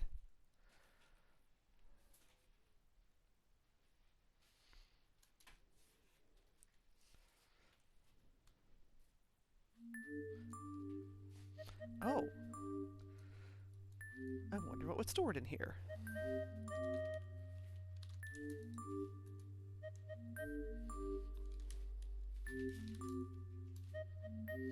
It looks like Albert opened the trunk to retrieve his belongings and didn't bother to close the padlock again. Ah, I think I see an oily spot in the padlock next to the keyhole. Aha! Now is when I can dust the lock. Cool. The soot clings to a fingerprint on the surface of the padlock. Aha!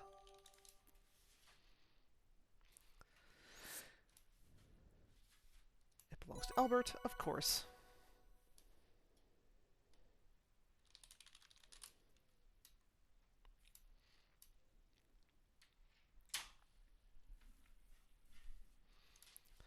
Bullet and a blasting cap.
Hey, over Solo.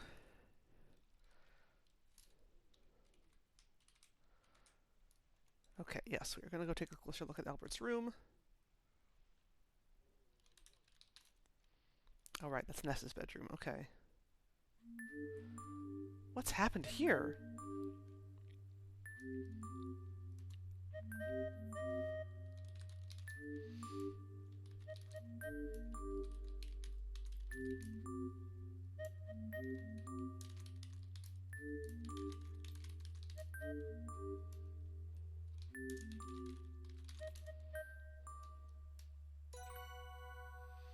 Yeah, well, EGA.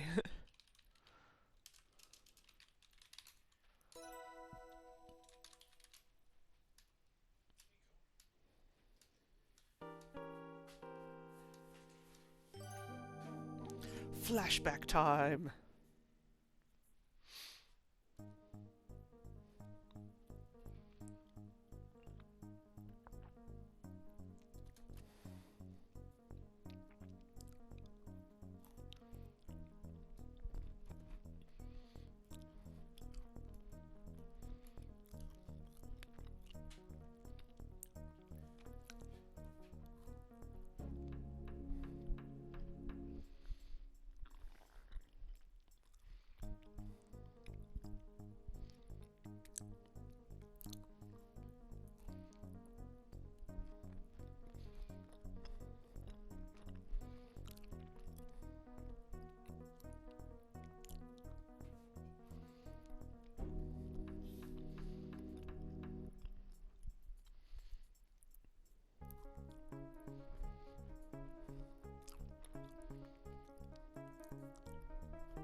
Your first EGA game was a World War II naval sim.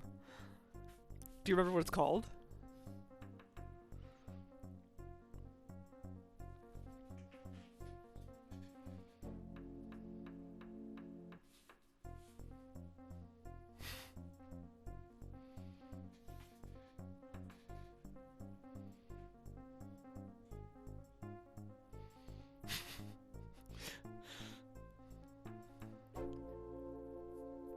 Fleet Battles of the Pacific. I don't know it, but then again, I was never really bit into World War II sims.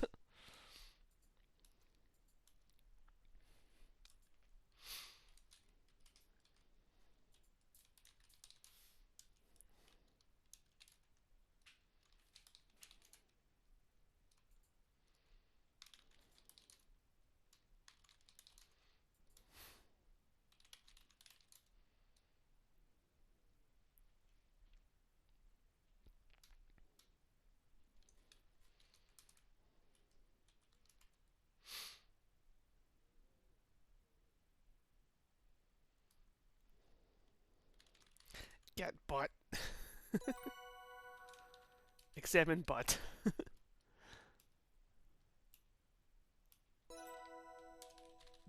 Smell butt. This smells familiar. I recognize this from somewhere, and it's not just the lodge.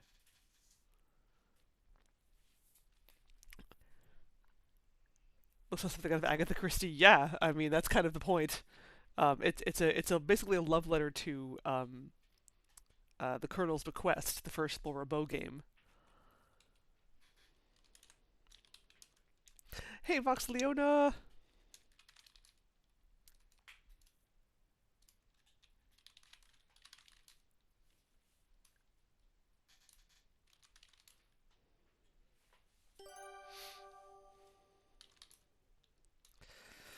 Carl L. Proceed to Sue Locks with package. Deliver package by 3 a.m. Await further instructions. Well done in Crimson. Well done in Crimson? What could that mean? And who on earth is Carl L.?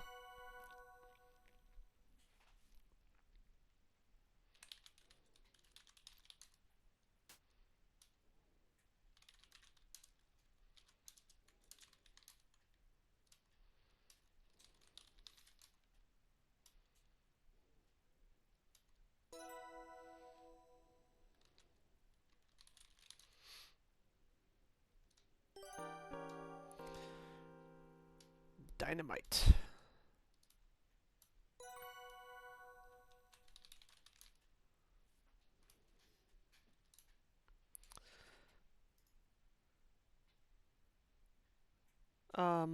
Someone was saying, Dime Novelty was saying last time that, like, I could use some more of my tools on some of Albert's belongings. I'm not sure what they meant by that.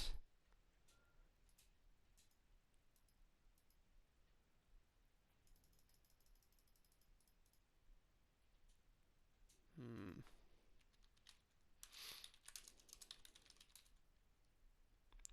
The papery casing of the dynamite has some very faint oily marks, but its surface is too absorbent for clear fingerprints. It's worth a try.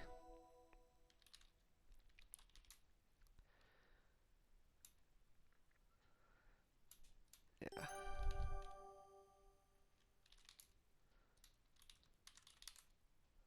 Aha. Ticket stub has a fingerprint. Ooh, this looks like Albert's fingerprint. I'm not surprised, but it ensures he can be connected to this particular item.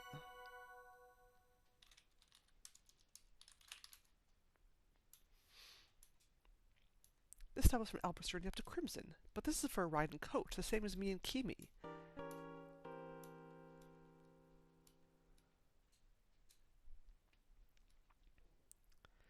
He sabotaged me by tossing my field kit out of the train. But why would he want to obstruct my field work? Albert didn't seem like much of an expert to me. From what I saw of his field work... Yeah, a guy that looks like Poirot, and he's a villain. I think I'm getting the picture here. Albert isn't who he says he is. I believe he's headed to the Sioux Locks to sabotage them with explosives. I found a bullet and blasting caps in the blue trunk. Albert is probably armed, and is fairly well acquainted with how to use explosives, seeing as he knew to store his dynamite and blasting caps separately. This doesn't bode well. And I think he tossed my luggage out of the train to eliminate my field kit, so I couldn't interfere with his sham field work. He was in the train car with me and Kimi. His train ticket stub proves that, and I do remember the smell of his particular brand of cigar. I need to head to the carriage house and tell Jack Nathan and Ranger Murdoch. Okay, but first...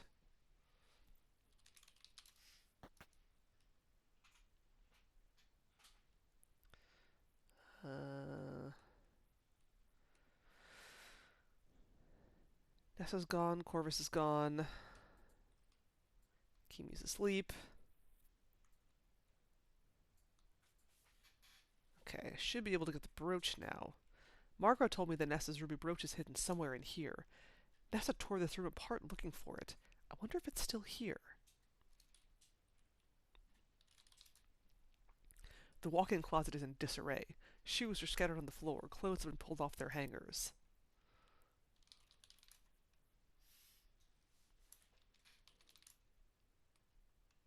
You pick up and shake all of Margot's shoes. You look inside them and tap their heels. Corvus already looked through these thoroughly. I'm not surprised that I can't find the ruby brooch here.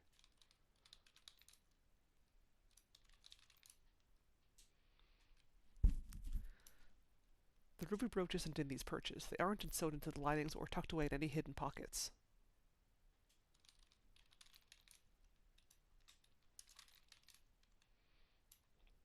The ruby brooch isn't pinned to any of the dresses, nor is it in any pockets.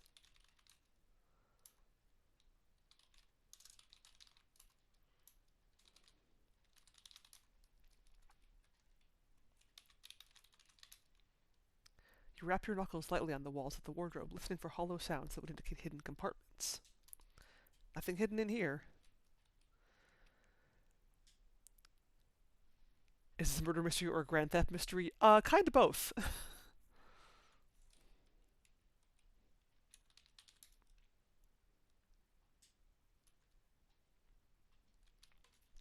Wait, what was that? You look under and around the fancy bench. Nothing is stuck into its underside, nor is the brooch secreted in the plush upholstery. But I do know where the brooch is. It's in one of these hats.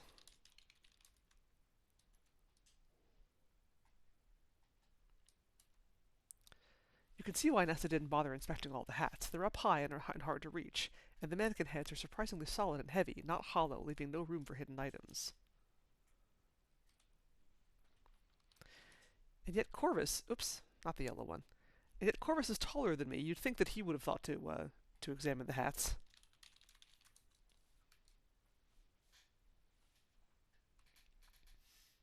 The mannequin heads are made of painted hardwood, so the brooch couldn't be stuck into them to conceal it.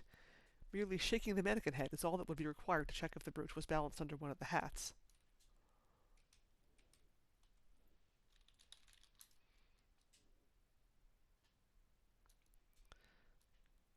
Your arms are starting to ache from straining them to their limits to reach the hats.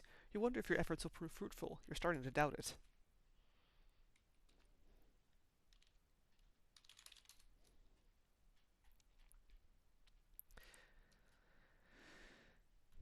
With a grunt of effort, you wrest the last mannequin head down from the shelf and examine the hat closely. Oh! Pinned to the inside of the last hat you inspect, you find Nessa's ruby brooch! Margot had cleverly concealed the pin part of the brooch between the hat and its band. You carefully unpin the ruby brooch from the hat before returning the mannequin head and hat to the top of the shelf. I'm glad I found it, but what do I do with it now? I guess I better find Nessa and give it back. It's a fancy ruby brooch with an intricate gold setting. Rubies have a Mohs hardness of 9, one of the hardest minerals around. Besides diamonds, of course. Ooh, can I streak it? While you're reluctant to potentially damage Nessa's ruby brooch with a streak test, you reason that if it is indeed a ruby, you wouldn't be damaging it at all. Because rubies are harder than unglazed porcelain, they would scratch the streak plate, not the other way around. I'll try it in an inconspicuous place at least. You perform the streak test as carefully as you can, though with this procedure a rather firm hand is required. The ruby in Nessa's brooch easily scratches the streak plate. Phew! I guess it's a ruby after all. When a specimen is harder than a streak plate, which has a Mohs hardness of 7, it is said to have no streak or a colorless streak. Rubies have a Mohs hardness of 9, much harder than streak plates. The only harder gem is diamond, which has a Mohs hardness of 10.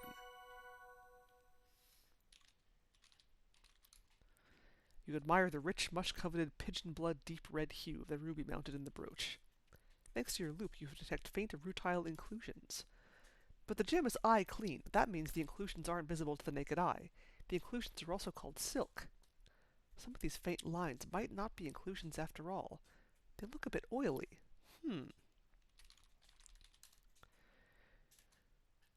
And You are shocked to discover not one, but two clear fingerprints.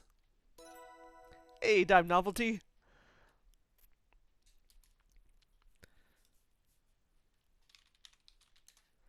I did manage to get Corvus's key off of him. It was very silly.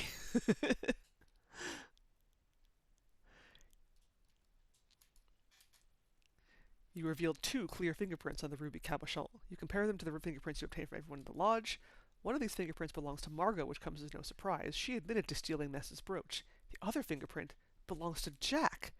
I should ask him about this.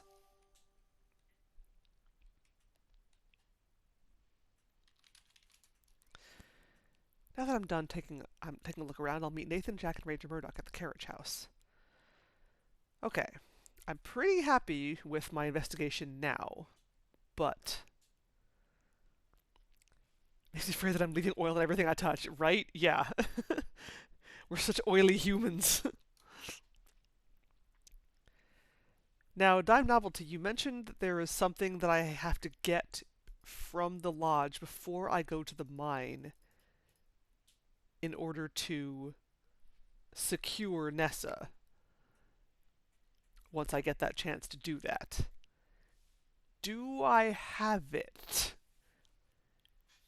I'm thinking that I might just give her the brooch and then she'll cave, but I don't know if that'll work.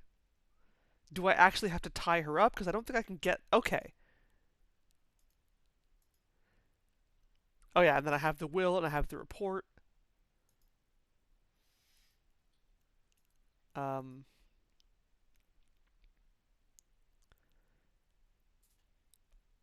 Yeah. Get a cup of water and spill it on him.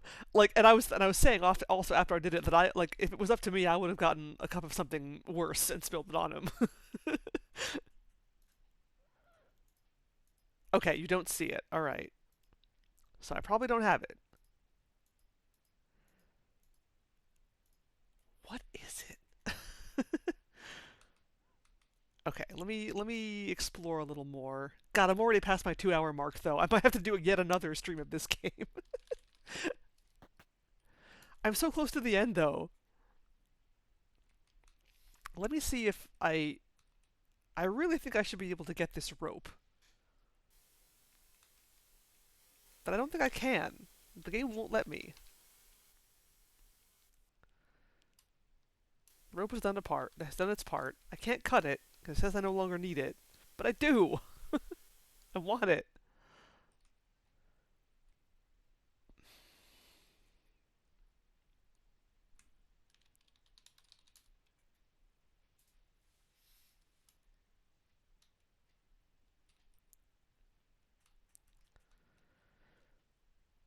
What could it possibly be?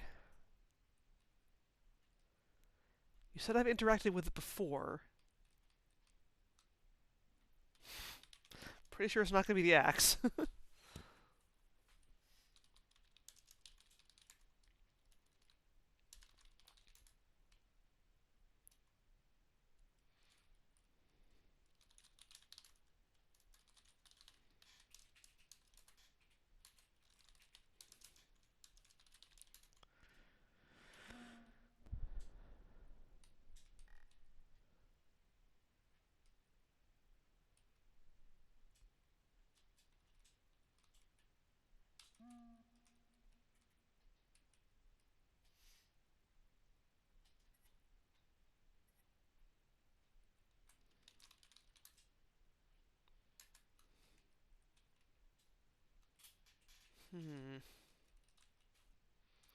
We just stomp all over the vegetable bed. Don't mind me.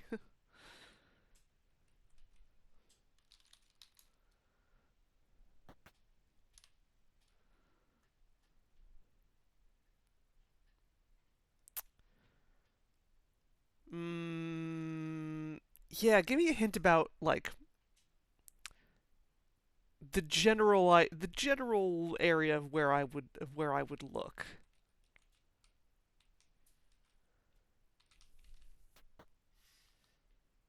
Maybe upstairs. Okay, thank you. That's a good hint. That narrows it down.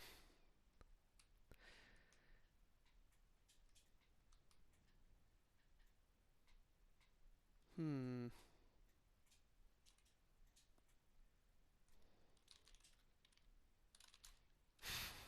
Can I drug her? Yeah, probably not.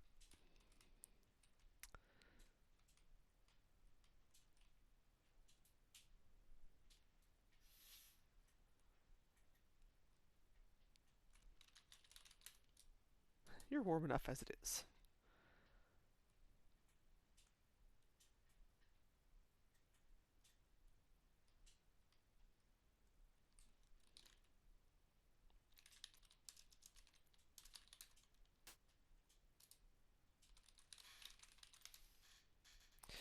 Hmm. No.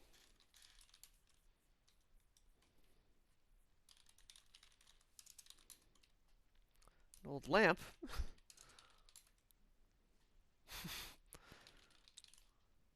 Bored already?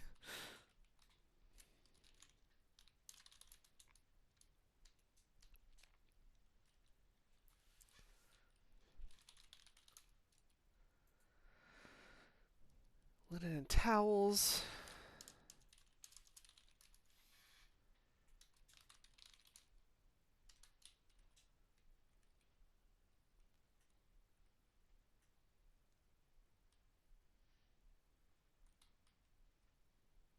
I don't think there's anything in here. Yeah.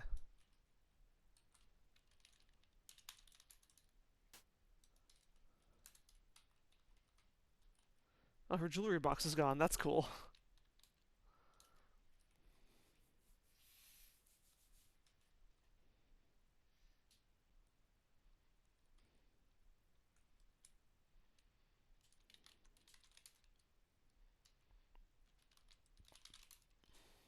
Albert's clothes would never fit you.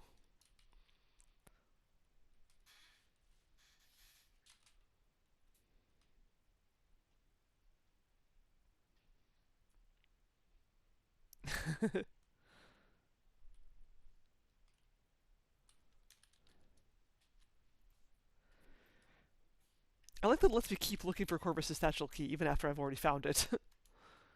I suppose it wouldn't make much sense for Corvus to hide his satchel key in Jack's bed. Still, it's good to be thorough.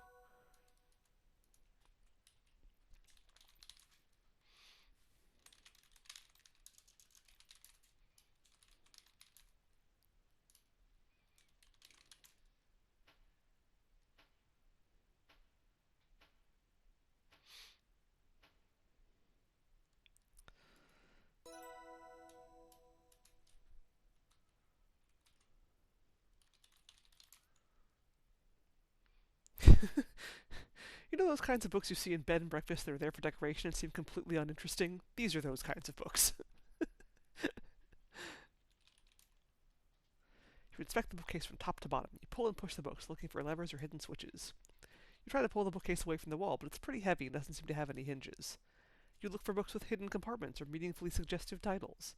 Unfortunately, you eventually realize that this is an utterly regular bookshelf holding completely standard books. Oh well, it was worth a try.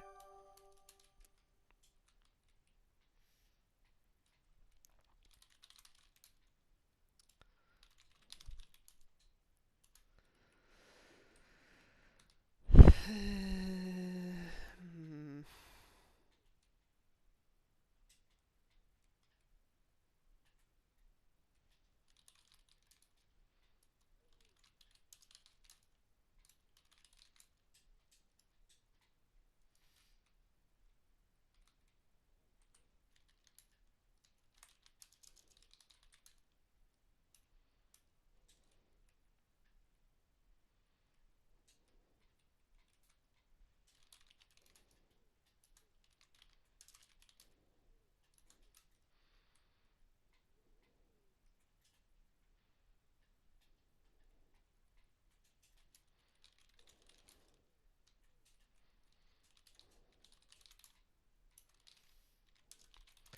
Fine wardrobe.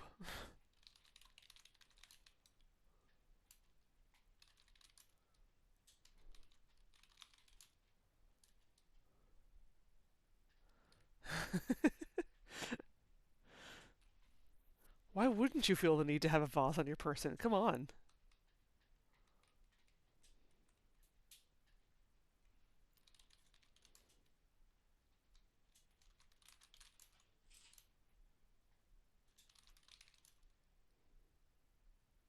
As fluffy and blue as the towels are, removing them from the bathroom would be most inconsiderate.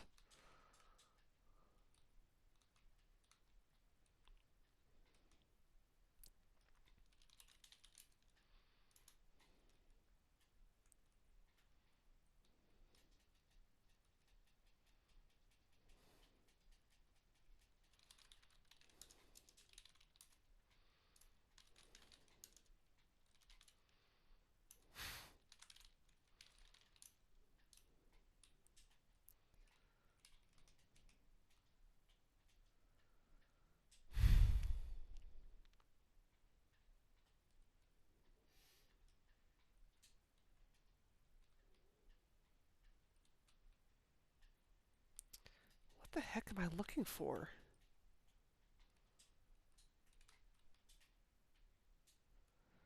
I really thought I was onto something with like the cane, maybe, in the storage closet, but I guess not.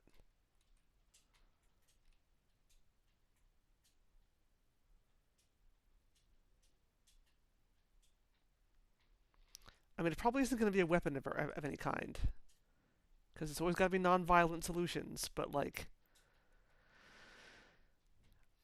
my brain is just I could just keep going back to rope, but like it's probably something other than rope in that case. Like I'm thinking like towels or like a sheet or like I don't know, a bathrobe.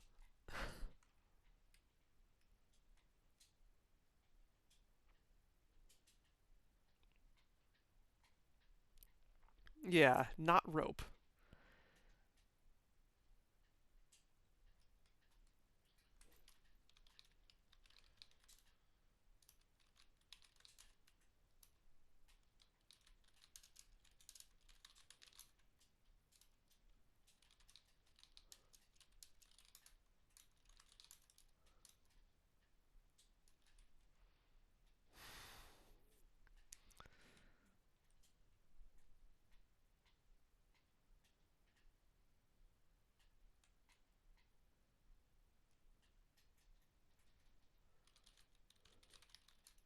Oops. Bathrub. Bathtub.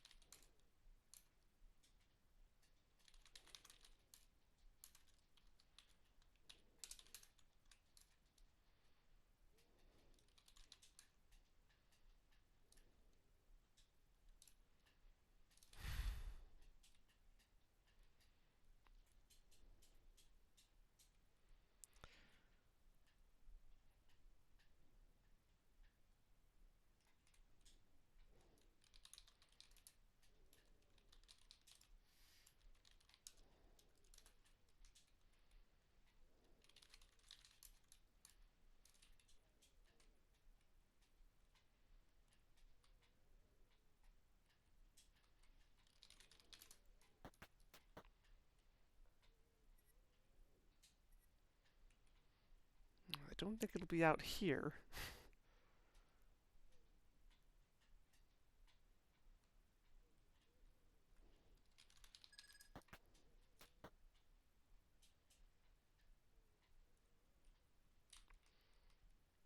Oops. No.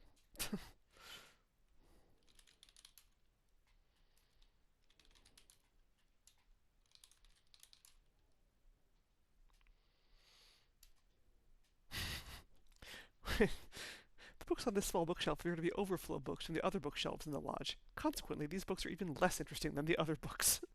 Wow. It's an impressive feat. Okay. Um, so I'm kind of at a loss here. It's not rope. It's upstairs. What else can I possibly use to secure someone?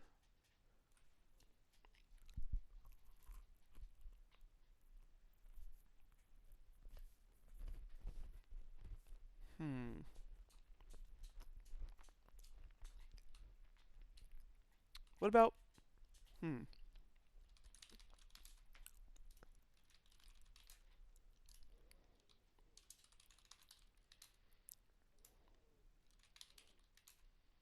No, not perfume.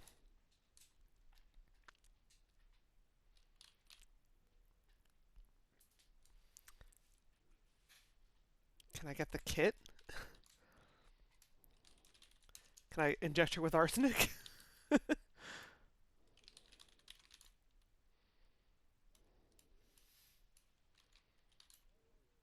No, okay.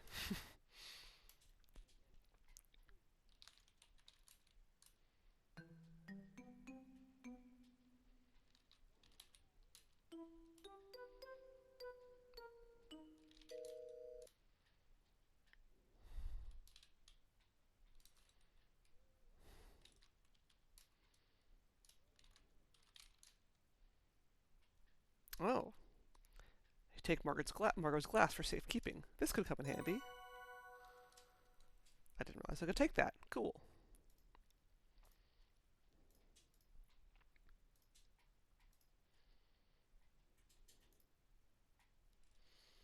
Hmm.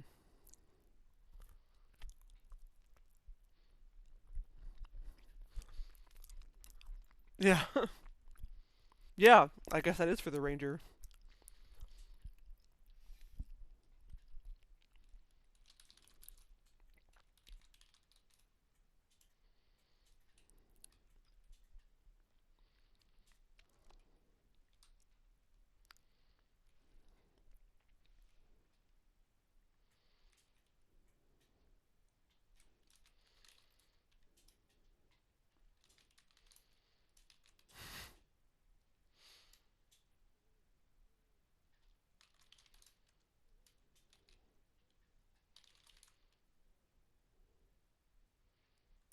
I don't know. It doesn't. Just takes it down. Doesn't actually take it.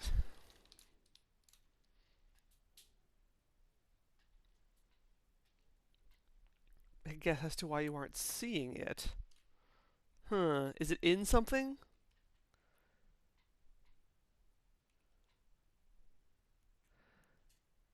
Hey, Mind Cozy. Yeah, no sloths in this game. We finished the sloth game yesterday.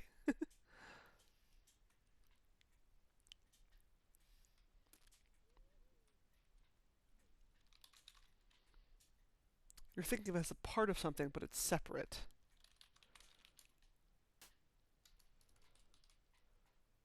Ooh, hmm.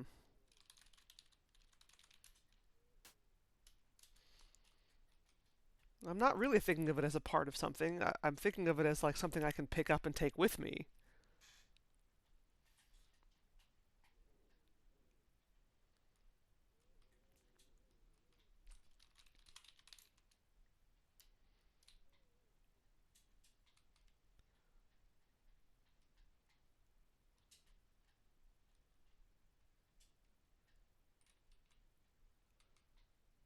Everything I've tried to pick up and take with me is I just get told no.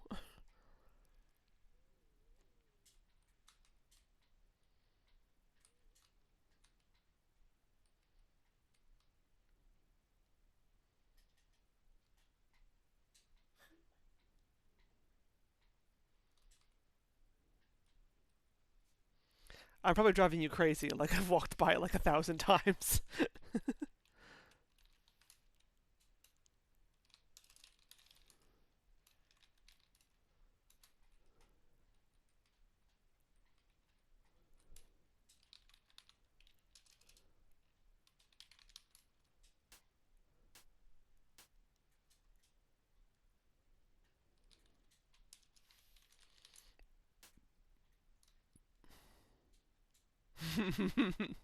Good.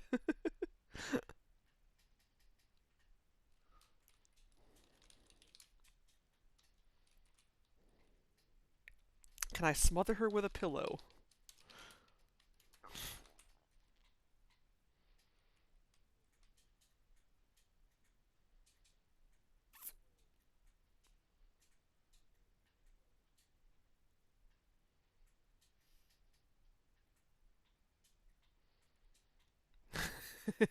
She certainly wouldn't. That's why I'm doing it.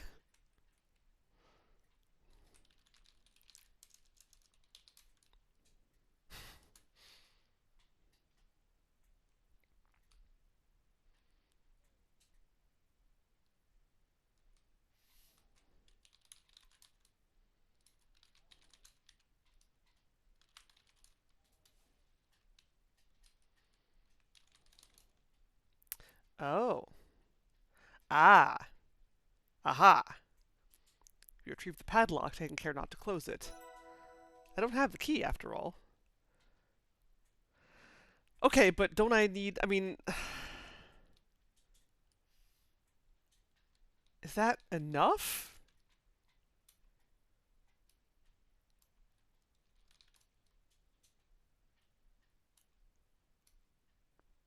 I bet this thing would secure just about anything. Okay. Alright. I guess it'll work like handcuffs? Maybe is it that big? That that seems weird. I don't think I would have ever thought of that, like, on my own. I'm trying to solve a problem that comes up later.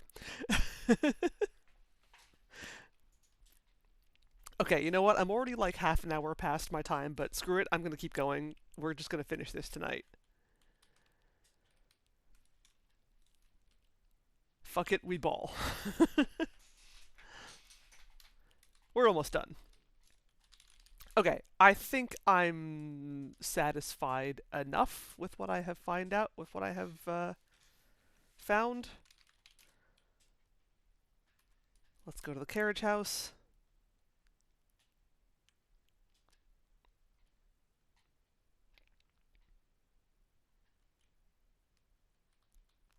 Okay. Hey, Atari Beer Pong! Thank you for the raid. Welcome, everyone. You're just in time for me to finish this game, triumphantly, I hope.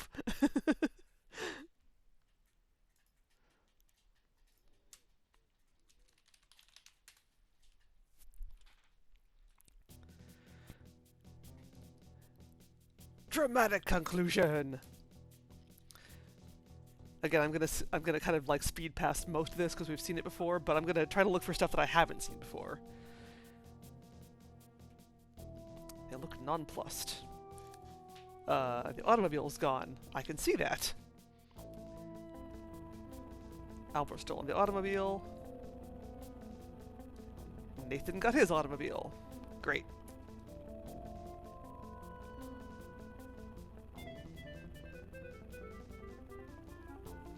Also, cookies.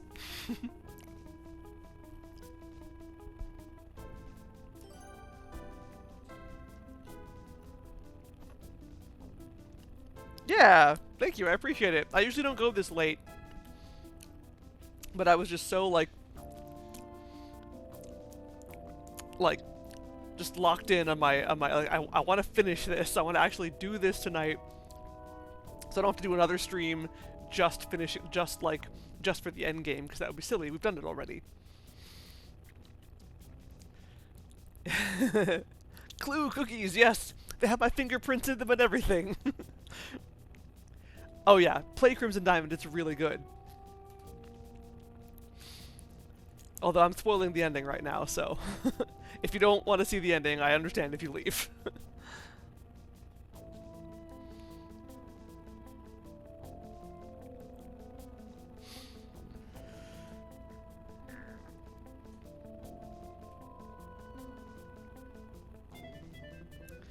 Yeah, we're gonna get that mean old baddie.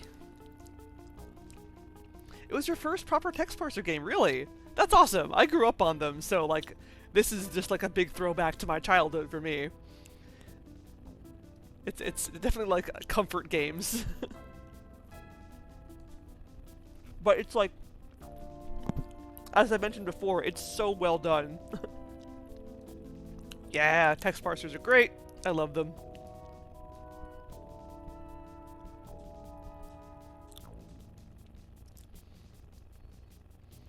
Albert's got a gun.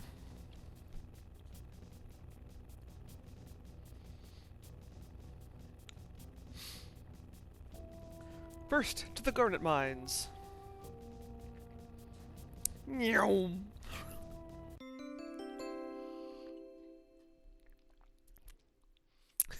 All of its voice acting. Yeah, I first played the non-talkie version of King's Quest V, so I didn't experience the voice acting until many years later. And yeah, sure is some acting. Ditto 6. But 6 has some cool voice actors in it, like Dave Fennoy and Tony Jay.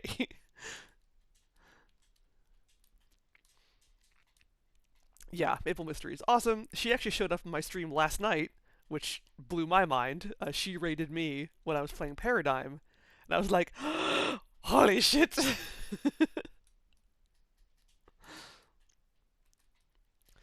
Alright.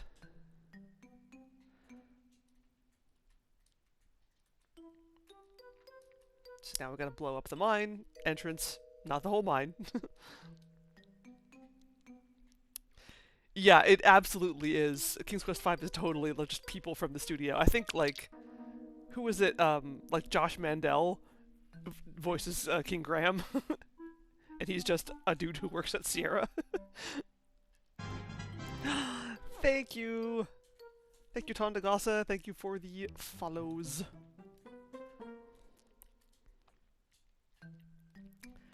And thank you as well, Sakanakao. Hey! Yeah. She certainly does seem to be that way. I'm still kicking myself. I saw her at Adventure X, but I was too like overwhelmed by everything else that was going on at Adventure X, and I just didn't have the courage to like go up and say hi to like anybody who I admired, um, including her and like Dave Gilbert and a bunch of other people who I did eventually like. I think I did actually end up like in conversations with them, which was cool.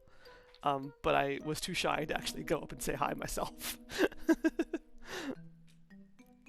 So yeah, I didn't actually get to talk to Julia there, but I saw her. I was in proximity to her.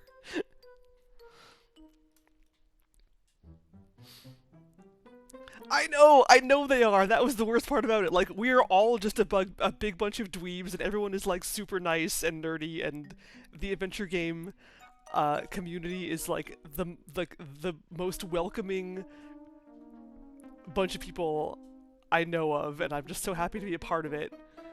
And I knew they were gonna be super nice, and I was still just like, I can't. Social anxiety, no.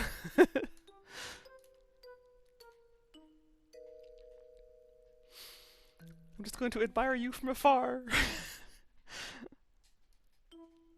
Oh yeah, no, I know. And also, that's the other thing. Like, it was a big con, and like, everyone was busy talking to everyone else. So like, it feels, you know, kind of intrusive to be like, "Hi, you're already talking to someone. Hi, I want to talk to you too." You know. Again, I know it's silly. It's irrational.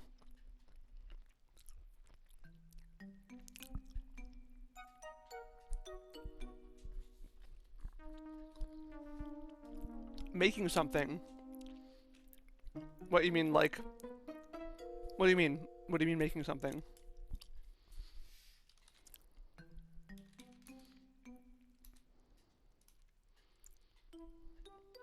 Yeah, exactly. It is tough to find a way into a conversation, yes.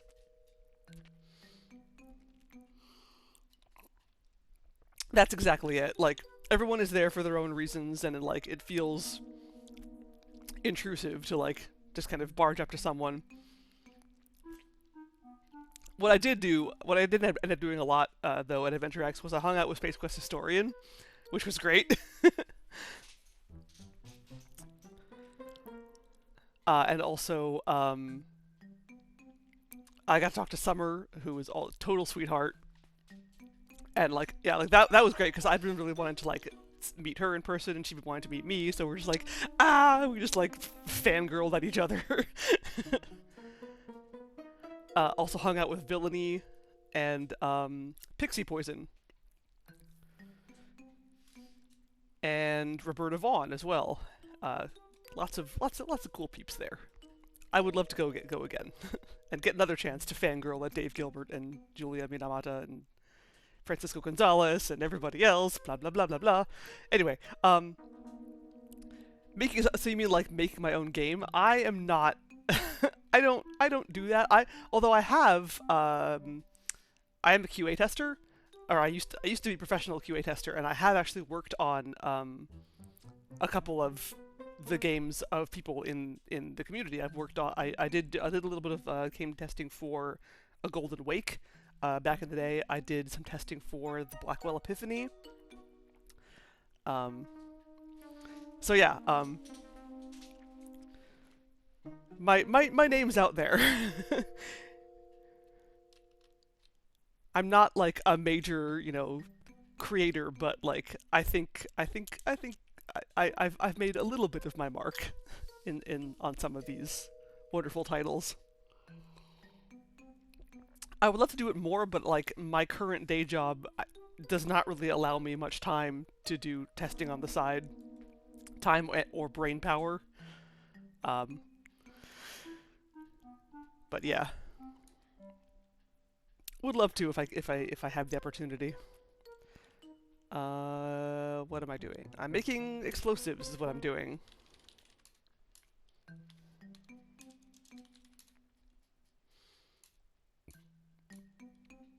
Okay, I need the wire.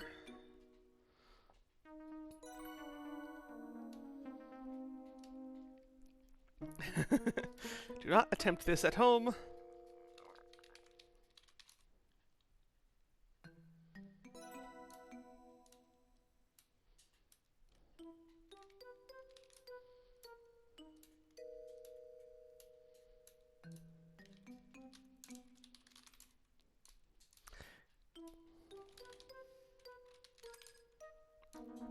When you need them, okay. So I can't borrow them ahead of time. Fine, fine.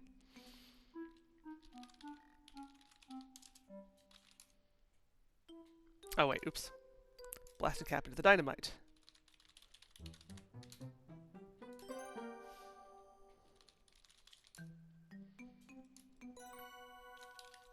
Can I have the wire now? I'm ready, Jack. Can I borrow those wire cutters? Sure thing. Here you go, Nancy. Wire cutters.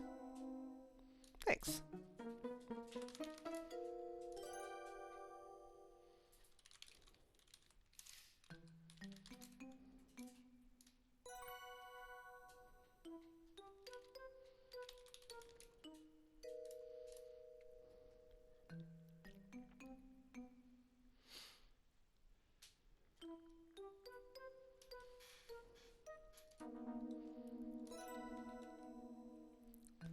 And then let's not blow ourselves up. Oh, the real, okay.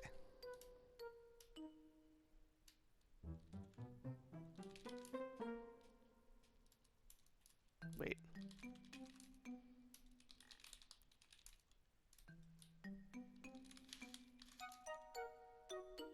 Oh, right, I gotta pick up the plunger.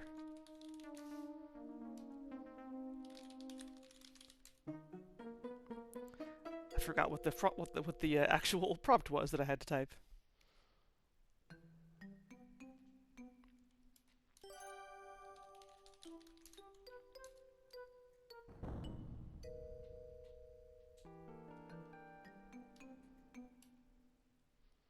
I wonder if there is anything I missed at the lodge. Was there any more I could do here? Hmm.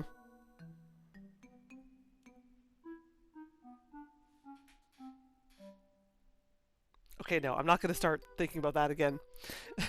I'm sure there's probably still other stuff I missed, but mainly what I wanted to do was just um, delve more into the investigations that I hadn't completed.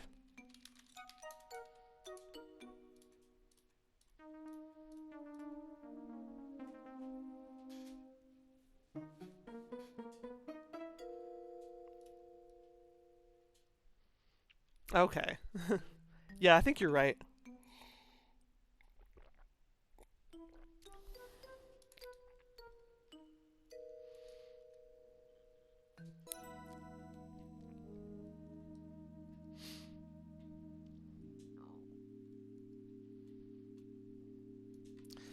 Okay.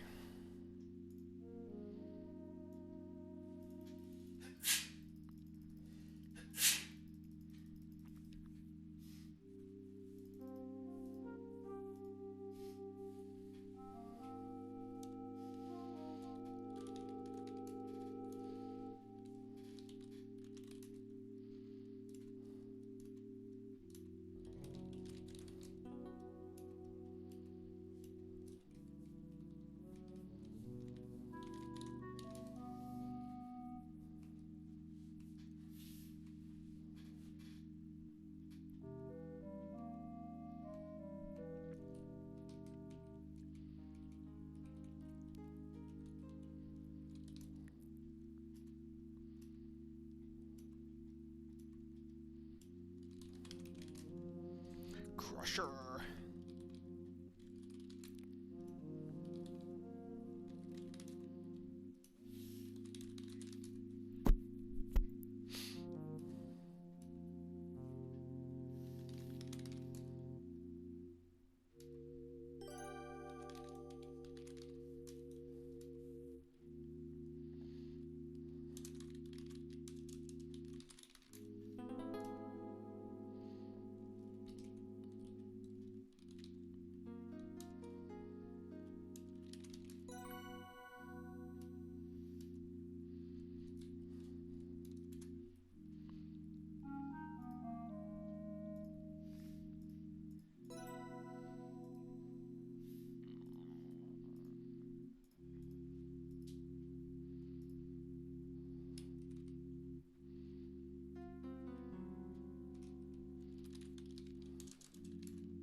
Oh yes, no, I do remember the huge gem.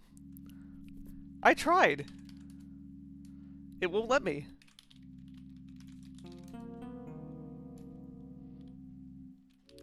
Street garnets. Nope, nothing.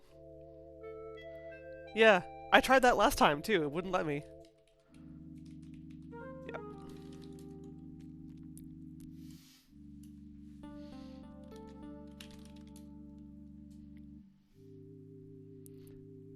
Oh, cool! You can just get the crystal.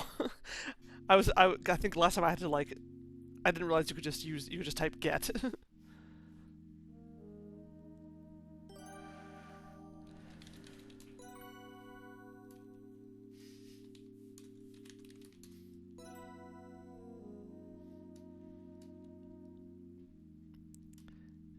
Maybe it's this card I'd have to streak. Nope.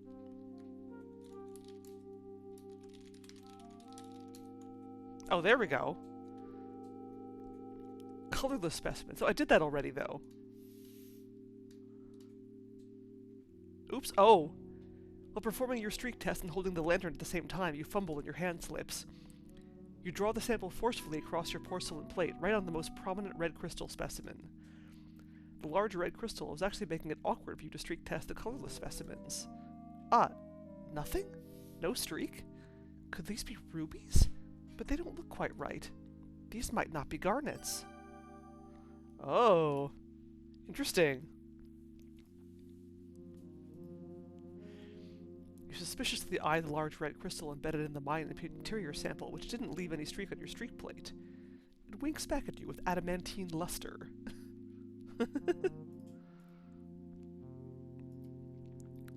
The red crystal from the mine's interior didn't streak my porcelain plate, so it's not a garnet. Maybe a ruby?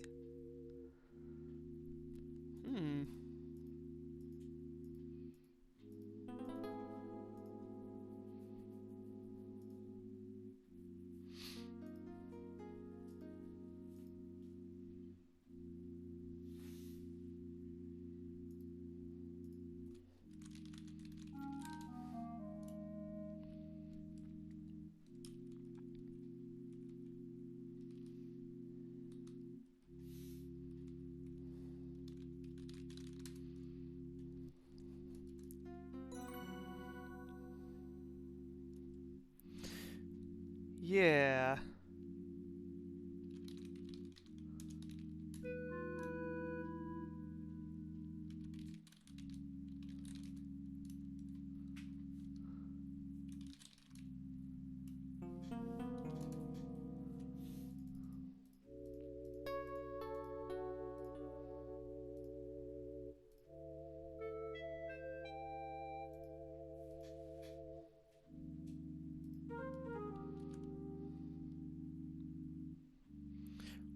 Right, yeah.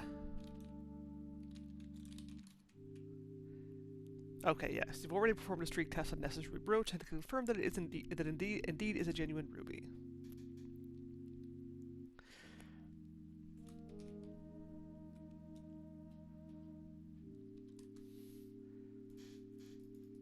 And unfortunately, I don't have a proper pick or hardness pick.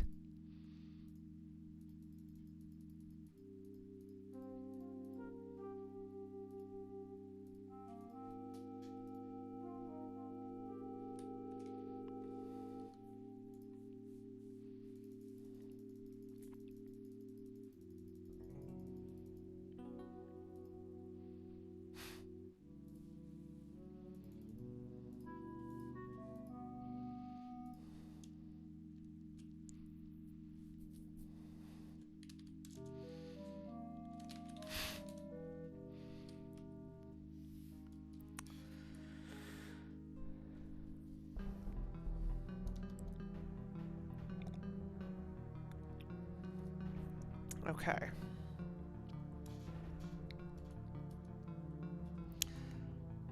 Sign your will. But I have the will. How do you have the will when I have it?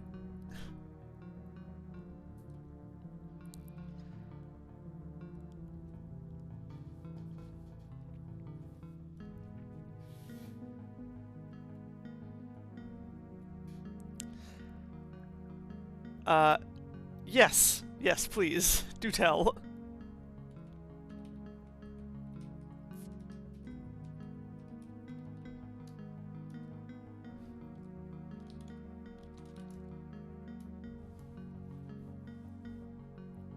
Oh my god. Oh, of course I can. I think I even thought of that last time, but then I didn't do it.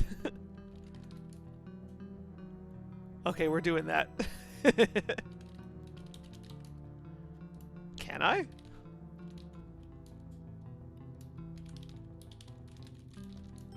Okay. The red crystals are too deeply embedded into the plain rock for you to be able to perform a streak test on them. It was a good thought, though. This particular sample isn't quite as good as others I've gathered. Sometimes it's hard for me to throw away rock samples. I need to get better about that.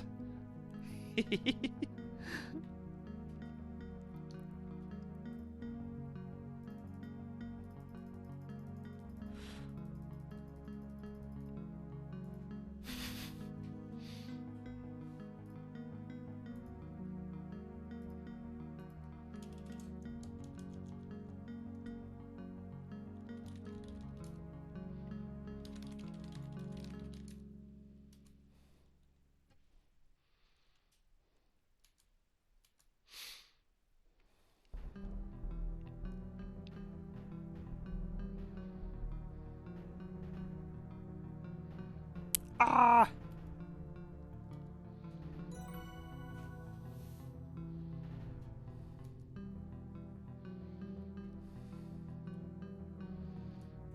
Let's see if I can free Miss Richards while Nessa's preoccupied.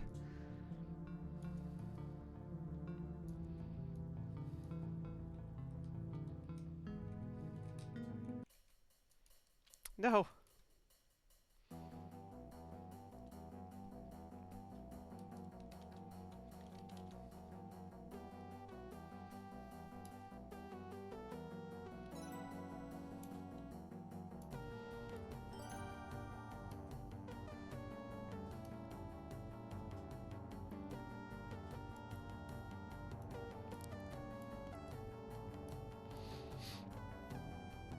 Oh, I just noticed the borders on these text boxes are like garnet and diamond rocks. That's cool.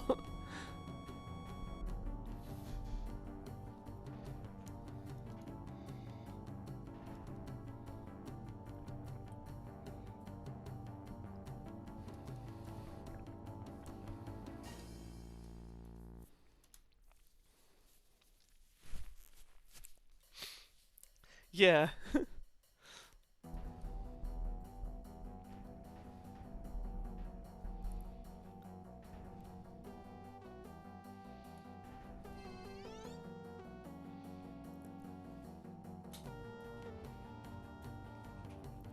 so mad I can't get the knife from her.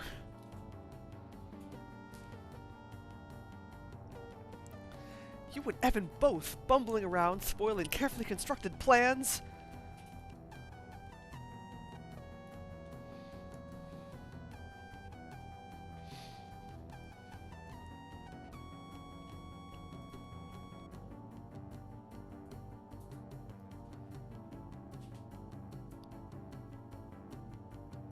Oh, I forgot to ask Jack about the brooch.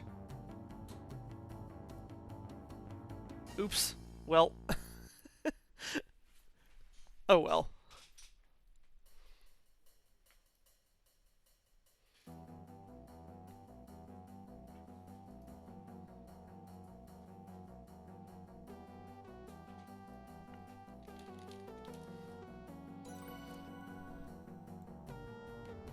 Yeah, that's what I was thinking.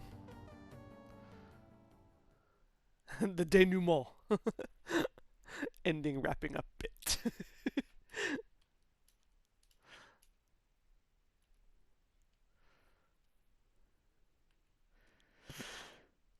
Okay.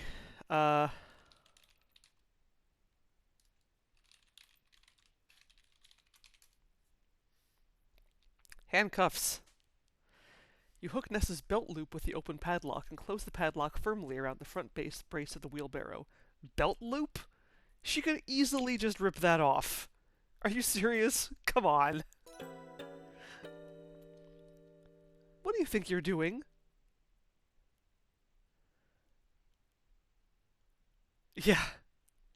I was thinking, like, I was wondering if the lock was, like, big enough to go around her wrist, which is a pretty big lock. But, okay, fine, belt loop. Nessa struggles to get up, but the wheelbarrow is too heavy and resists her attempts. Also, I believe the spelling of that word is that. There might be an accent in there somewhere, but my French is terrible, so...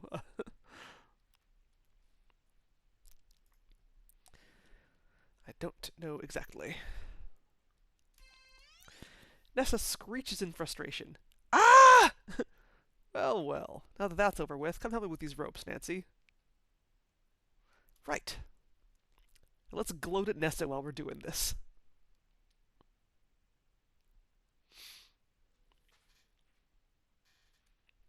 You managed to untie Miss Richards now that you have all the time in the world. Thanks, Nancy. I guess we should try and find our way out of here, eh? Yes, I think I know the way. Leave Nessa here. Hey, sis, looks like you could use some cooling off. We'll come back for you. Maybe.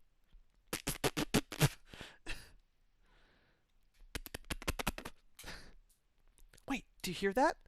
You can definitely hear footsteps approaching. We're in here, help!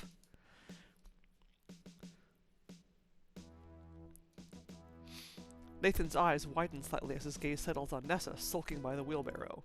I padlocked Nessa to that wheelbarrow. Oh. I suppose we should deal with that.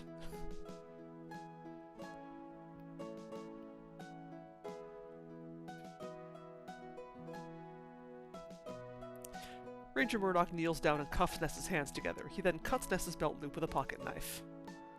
Thank you.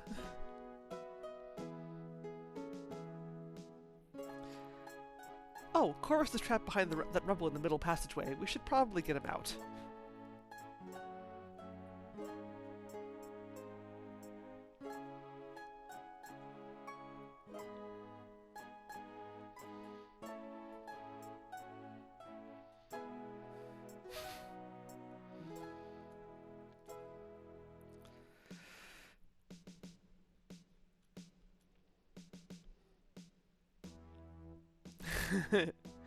Hey, I got a cave-in to happen on a guy.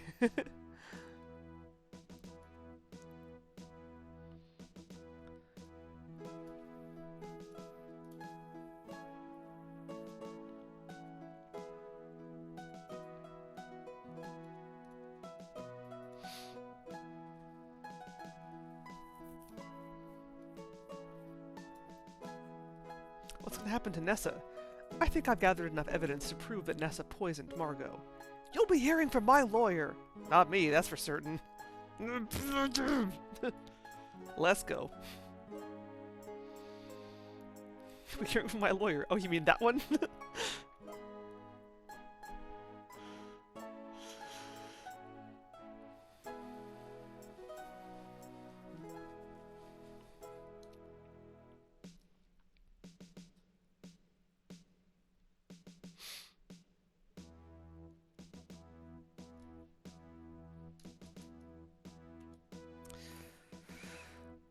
Okay. Carl Leffler.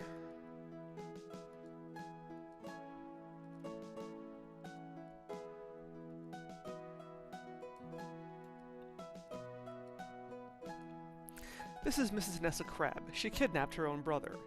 She could have done worse and gotten away with it too, except Miss Maple here was able to detain her by padlocking her to a wheelbarrow. A rather resourceful and ingenious move, if I may say so. Ah, thanks. Humph. Ha! I'd go through it all again, just to get to see the look on your face now. Mrs. Crabbe was also suspected of the murder of a young woman, and Mr. Corvus Shaw is her suspected accomplice. They have a lot to answer for. A busy night.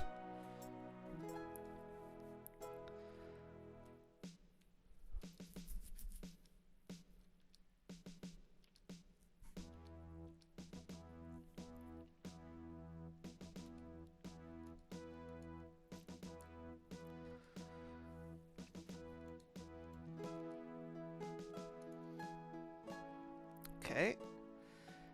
Now, time to go over everything.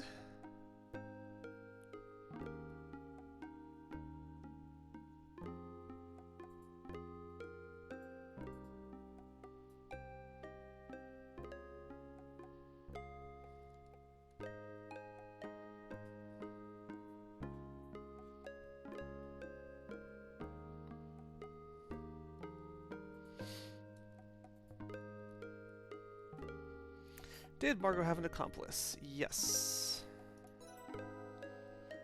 I suspect someone helped Margot hide the ruby brooch effectively, and that would be Jack. I'm quite sure I'm right about that. Jack and Margot were thick as thieves, literally. I found the brooch in Margot's walk-in closet pinned under a hat, after Nessa and Corvus had already thoroughly searched there, including the hats. Margot was already dead by then. Jack must have hid the brooch there after Nessa and Corvus were finished searching that room. I should ask him about that tomorrow morning. Now about that curio cabinet. Margot's fingerprint. But you mentioned having help, and now I know that's Nathan. Nathan admitted to helping Margot hide the antique silver wedding steins, but he's doing it for the right reasons. I promised I wouldn't tell, and I won't. Who was the imposter? Albert? The report Albert wrote for Nessa demonstrated no knowledge of proper field report procedures, nor appropriate use of mineralogical terminology. He was definitely not a mineralogical expert. I wonder if he was even Belgian. Birds. Friends.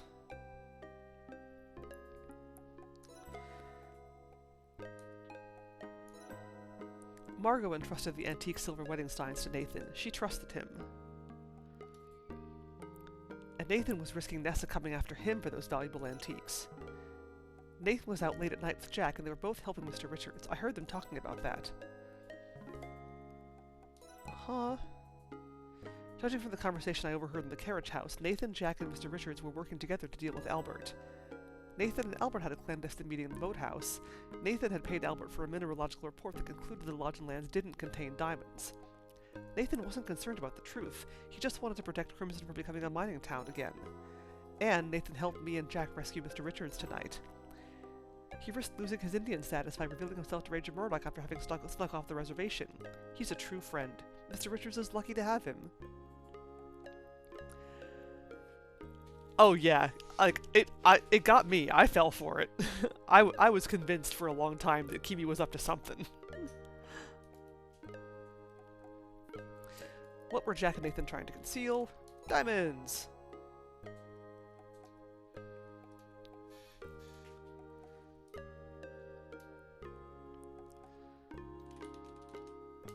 Actually, salt.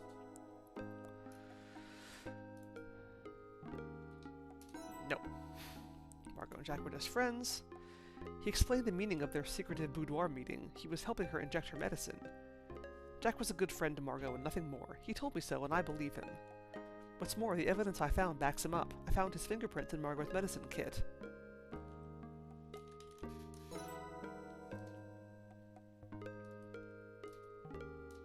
But at least she didn't get away with it.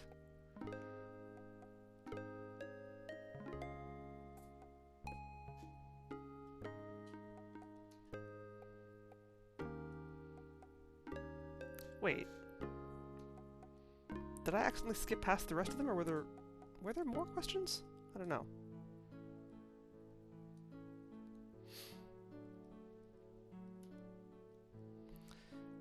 Mr. Richards is slumped in front of his plate, eyes downcast.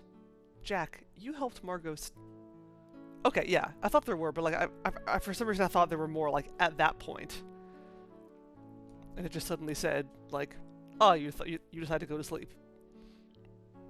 I thought I might have, like, pressed enter too hard or something. You helped Margot steal Nessa's ruby brooch, didn't you? I found your fingerprint on it.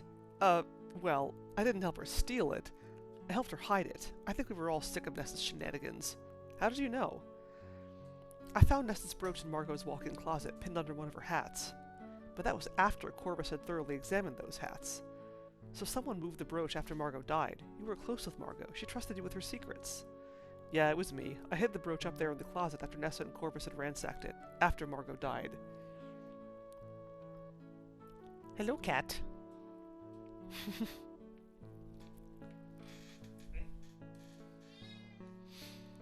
I figured it was the last place they'd check if they ever came back to the lodge to take another look. I would have kept it on me, except we were headed to the mine last night to go find Mr. Richards. Who knows what could have happened? I didn't want to get caught with the brooch and charged with theft. We'd planned to sell the brooch to help pay for the lodge's upkeep. It ain't cheap. Nessa was trying to lay claim to the whole place, but she never lifted a finger to take care of it, nor sent a dime. I actually think that's a pretty good idea. What do you think, Mr. Richards? Sounds good to me. That would be a nice thing for Nessa to indirectly do. She certainly wouldn't intentionally do anything good for anyone else. You hand the ruby brooch over to Jack. Thanks, Nancy. Ha! Maybe I can get a new mop. Her secrets? You mean like in her boudoir on the first night you arrived? Yes. I know we've already discussed that. You said the two of you were just friends, and I believe you. Yeah. Jack helped Margot with her Salvarsan treatments? Salvarsan? You knew about that? Sure did. Jack helped her with that every night. I couldn't. Too squeamish. The injections were very painful for her. I couldn't stand to do them. Well, that makes me feel better about that. Margot knew Nessa and Corvus would rummage through her things. Her vanity has a lock, but she suspected it wasn't secure. In fact, she suspected it had been tampered with already. Okay, we already read that.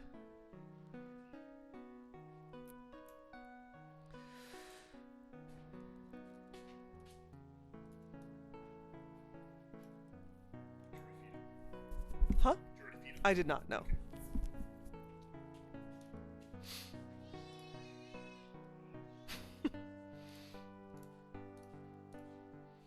About the set of silver wedding steins. I brought them back this morning now that they're out of Nessa's reach.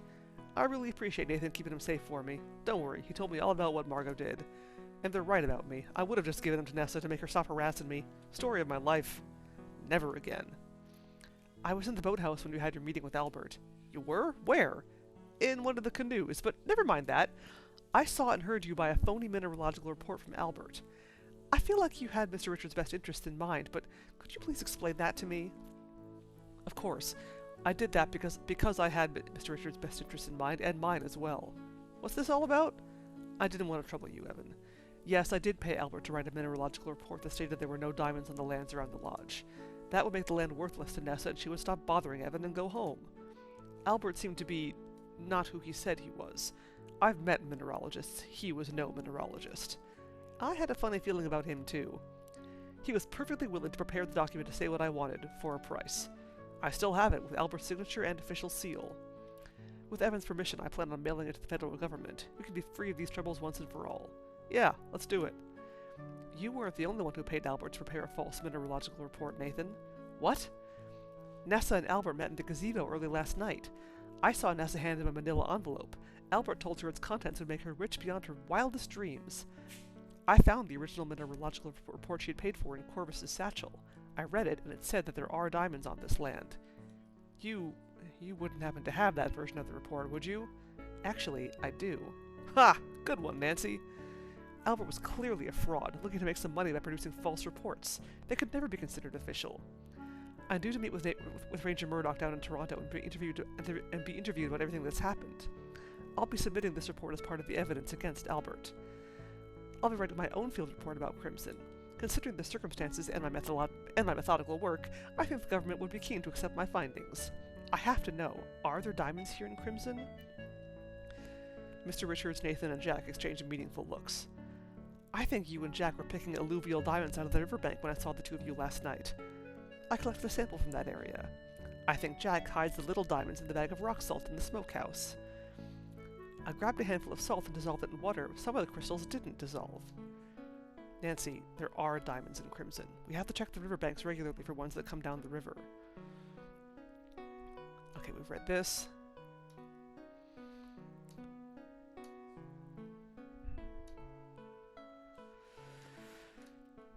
That damn fisherman. Me too. So did Margot. What'll happen now? That'll depend on me. You all piloted Nathan's automobile, except for Mr. Richards, as there isn't enough room in the four-seater. You sense he'd like some time alone anyway. He gives you and Kimi a nod and then turns away. Scratch the... Oh! Oh, that's... Okay. That's clever. I'm not even mad I didn't think of that. That's really smart.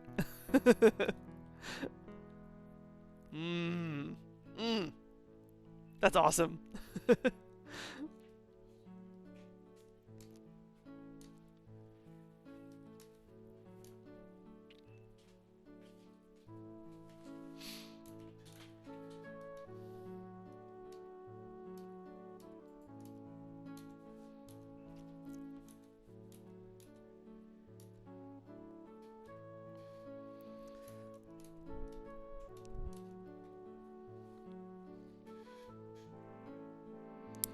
The transitive property of shiny rocks.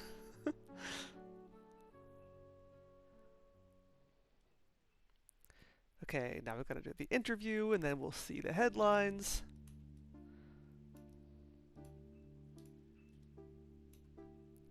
Yes, why not? What else? If I confronted Jack with hard evidence, I might have gotten a confession. Yeah. Some of the rock salt didn't melt the water. It's definitely not rock salt, but what is it? Okay. So maybe I could have scratched that on the ruby, too. That would explain why it wants me to... Because earlier in the game, if I just typed streak such and such, it would do it. It would streak the sample on the plate. I didn't have to specify on the plate. But later in the game, when I typed streak thing, it didn't understand. It would only work when I did streak on plate. That should have been a hint that I could streak it on something else, but I, of course, did not think of that. Yeah.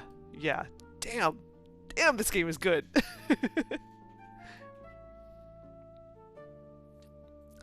I was wondering that too. Like, can I scratch those on the ruby now? Now that I know you can do that. Actually, I'm satisfied with all I've done. I am. Thank goodness.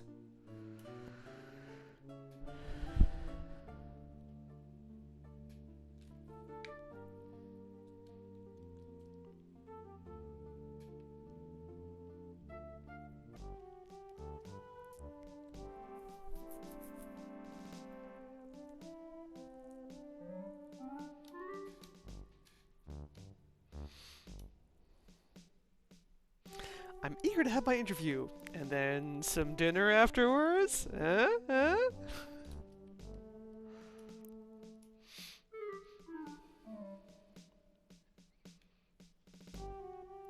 Yeah, no, I didn't think so either.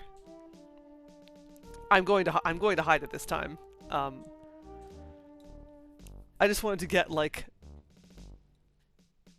an ending that I was satisfied with.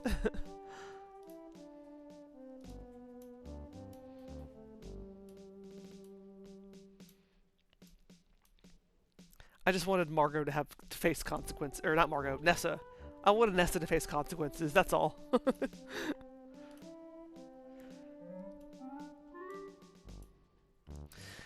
No. No diamonds.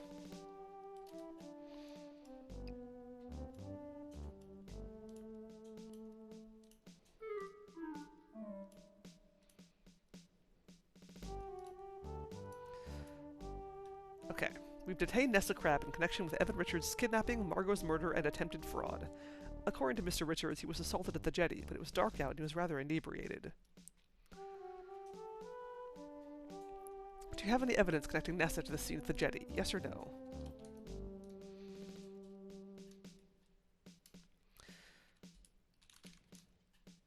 Oh yeah, fingerprints, yes.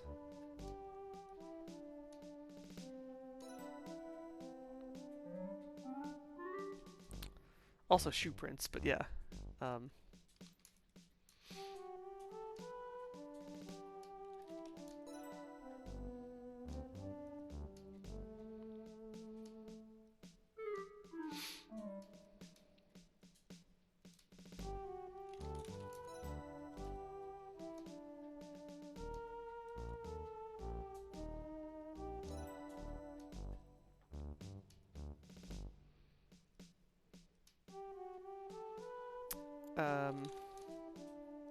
Oh yeah.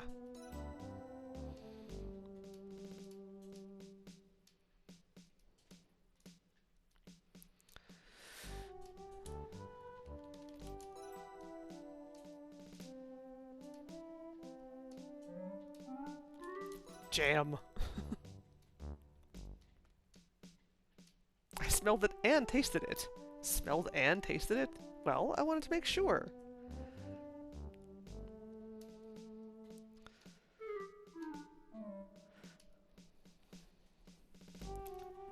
Hello. You have a good dinner? Yes, hi.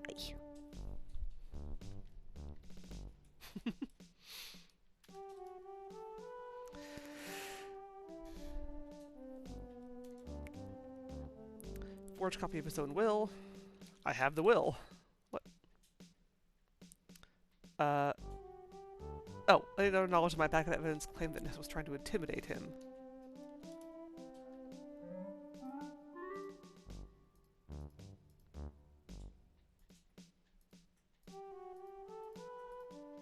Oh, I guess the almonds. Right.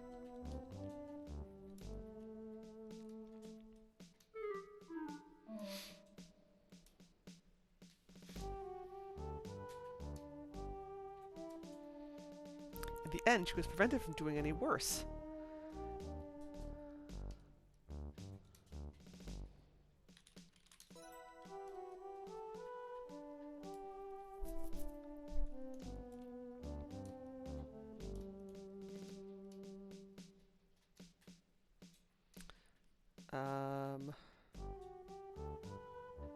What else do I have on Corvus? Oh, shoe prints.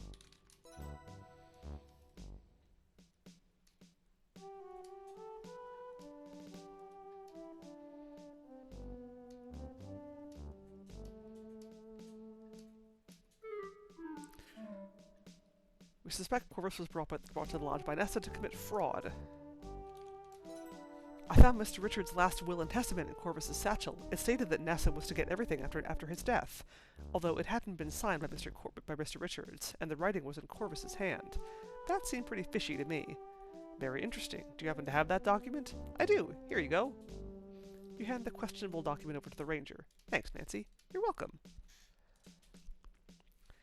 Carl Leffler.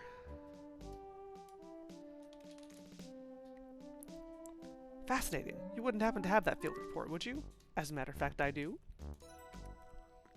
It's not worth the paper it's written on. Any mineralogist would tell you that. The Geological Survey of Canada would never endorse it. I'll be writing my own field report, which I'm hoping the Royal Canadian Museum will publish. I'm proud of the work I did. With any luck, my report will be a newly definitive survey of Crimson Ontario. Sorry, I got a bit carried away. Back on topic. I saw Carl hand a manila envelope to Nessa during a meeting in the gazebo. She paid him handsomely for it. She said she'd paid for a report that says that there are diamonds in Crimson. He said the report would make her rich, which it certainly would have. I bet she entrusted this field report to Corvus for safekeeping. I was witness to a secret meeting in the boathouse between Nathan and Albert. I clearly heard Albert saying the contents of the envelope he was carrying was a report signed and sealed that there were no diamonds in Crimson. Nathan paid him for this version of the field report. My theory is that Albert was scamming Nathan and Nessa. He figured he could make some quick money off of the both of them. He wasn't seriously conducting field work. He didn't even know how, and he knew he'd be kilometers away before either Nathan or Nessa found out. I wish I had something to show or tell Ranger Murdoch about that. I did, though! I just gave him the report!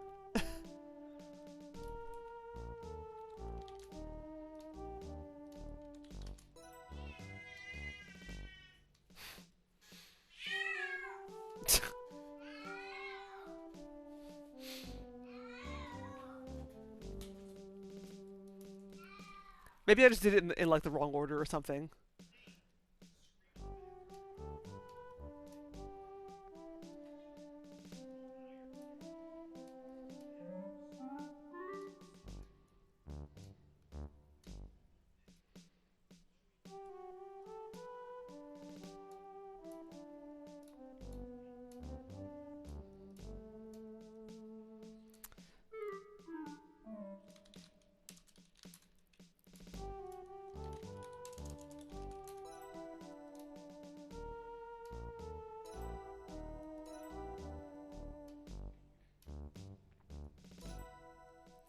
Blasted Cap's bullet.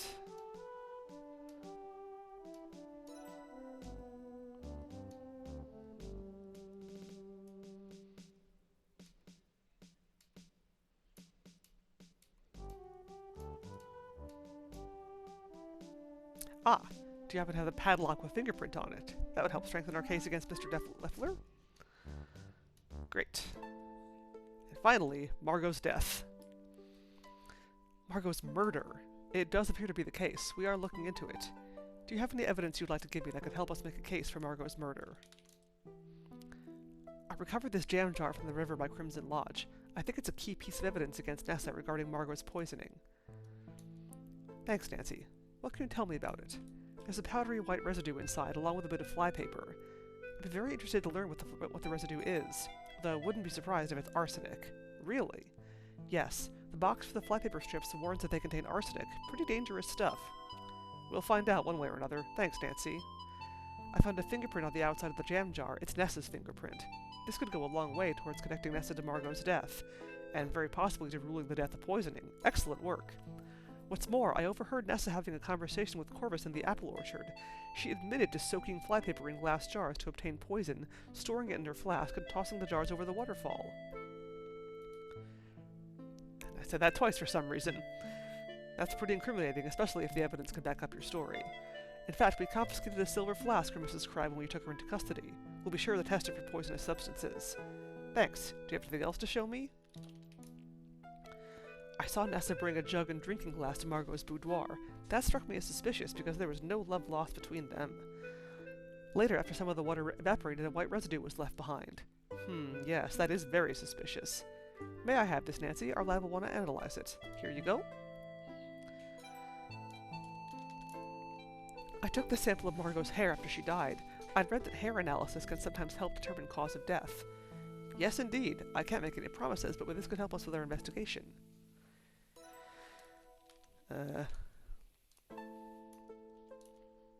What else?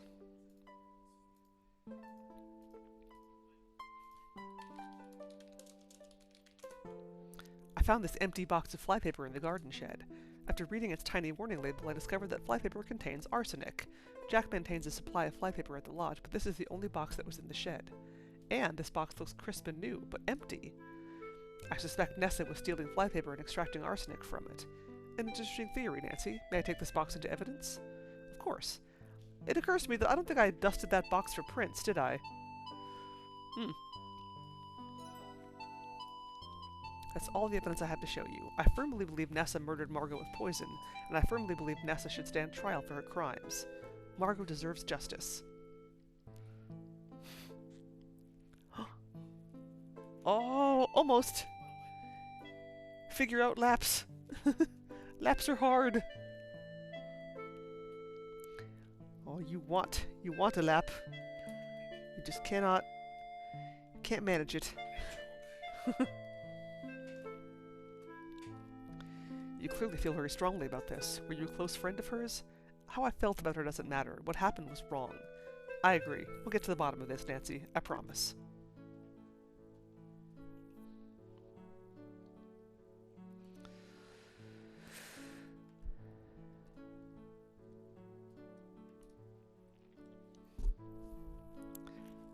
I feel like I must have tried and I didn't get anything, but maybe I didn't. I don't know.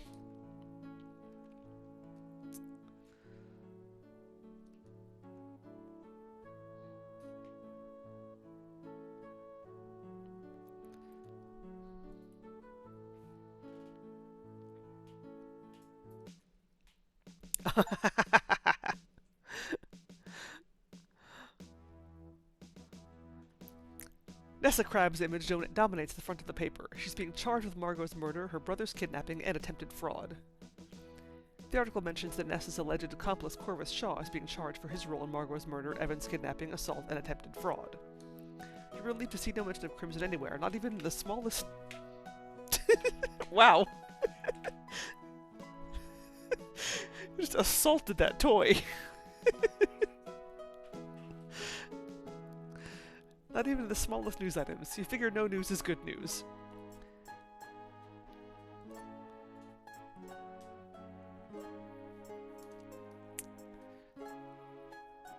I like that, fate for Nessa better than the Crimson Villainess. Which sounds fucking rad, and she doesn't deserve that title.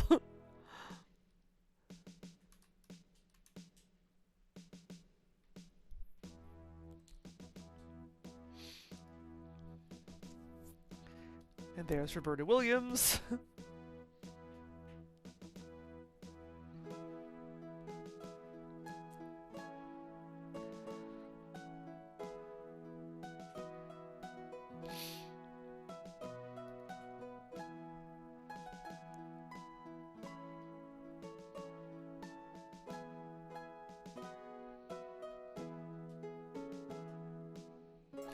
Oh man, I wonder if... It's called the Lucky Diner. I wonder if that's a reference to, like, the whole bit in King's Quest 1 where you can get... where you have to pick up, like, a 4-leaf clover and deal with the leprechauns.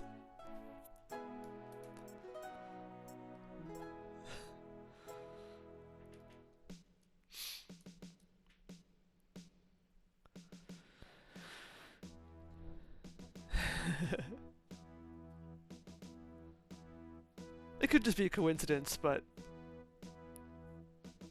it seems like it might, it's possible. Considering that, you know, King's Quest 1 was the game that put Sierra on the map. Well, I guess technically The Wizard and the Princess is the game that put Sierra on the map.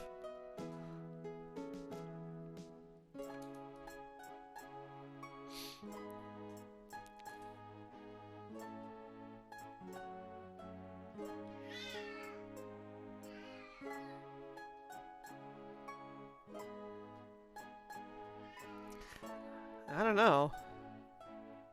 Ooh, you pick up the envelope. It's from Mr. Richards. There's a bit of bulk to it. You're surprised the envelope fit under the door.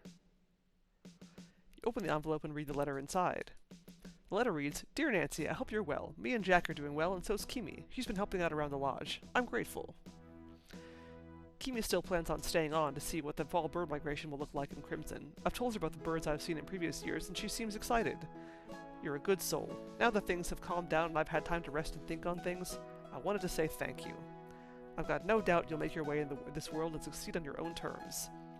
And thank you especially for caring about what happened to Margot and doing something about it. Nessa will be behind bars for the rest of her life. From what I hear, she quite likes the strict rules and routine. I'm just relieved that Nessa will never intrude on my life ever again. Thanks. My gal Margot lived a whole other life before she met me. I know all about it. She told me. I knew she was sick. None of it mattered to me. I just wish I'd died first. But never mind about the past, Nancy. Let's talk about the future. Margot was a very successful businesswoman up in Skagway, which is what brought her unwanted attention from unsavory people. Businesswoman.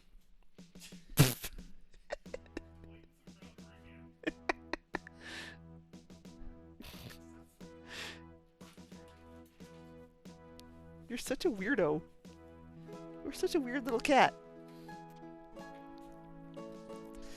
Do we ship Jack Kimi? I think Jack is more of a confirmed bachelor type. If anybody, I ship Jack Nathan. And, I mean, Nancy Kimi, honestly. Or Nancy Margot.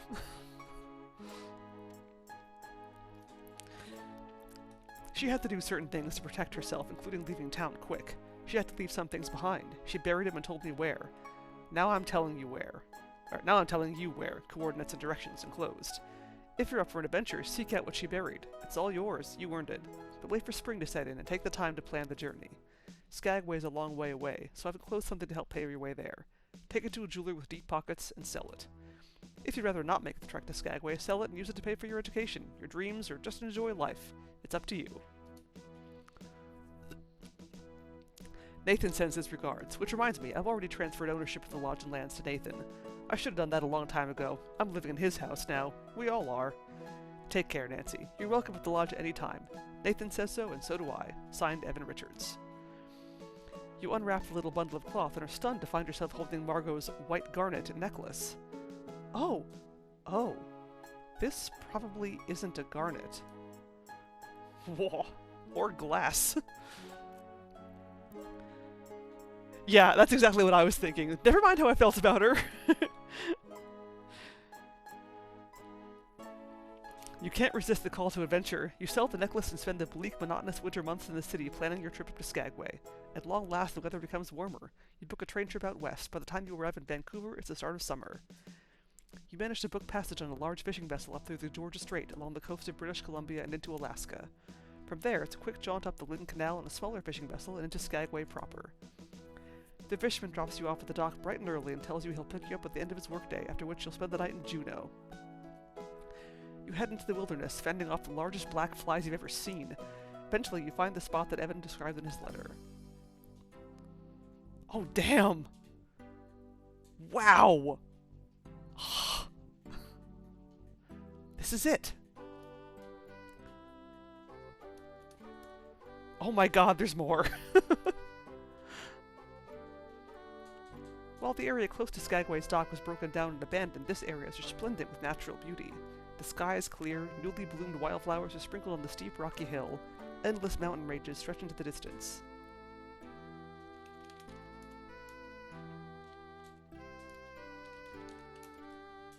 The grassy hill rises sharply above you. Luckily, you don't need to go any farther.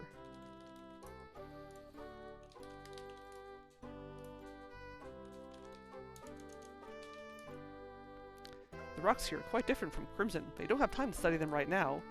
I only have a few hours before the fisherman is meeting me at the dock, and I still have to hike back. Dig, Nancy, dig!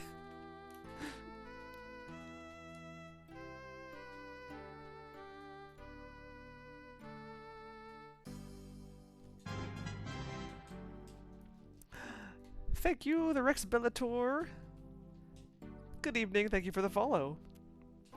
You excitedly use your trusty trowel to dig under the bush. You don't have to dig very far down before you hit a wooden cigar box. Inside the cigar box, you find a purple velvet drawstring bag and an envelope. There's a letter inside the envelope. You unfold it and start reading aloud. If you're reading this, it means I never made it back here to retrieve this box. That could be for many reasons, but the two that preoccupy my mind are the following. Number one, that I managed to find a place where I belong among people who love me and that I never felt the need to return. The other reason is that I'm dead. But, seeing as this is the middle of nowhere, I'm going to hope that you are someone I care about and that I told you about this. Whoever you are, friend or stranger, whether you came to this by love or luck, you're welcome to it. All I ask is that you tell no one where it came from, because I did find the contents of this bag near Skagway in a secret spot. One day I hope this area will recover from the harm that was caused by the gold rush, by people like me. It is my fervent wish that nature reclaims Skagway and that the waters will run clear once more. Be well. Signed, Margot. You carefully open the drawstring bag. Inside you find gold nuggets of varying sizes, the largest of which is as big as a walnut. Oh, wow! You take the bag of gold nuggets and put them in your pocket. You pick it up and place it in your purse. It doesn't feel right to leave the box empty. With a flash of inspiration, you realize exactly what you should do. You place your samples from Crimson into the cigar box. Back into the ground where they belong. I'll keep your secret, Margot, if you'll keep mine. Aww! You carefully rebury the cigar box beneath a bush.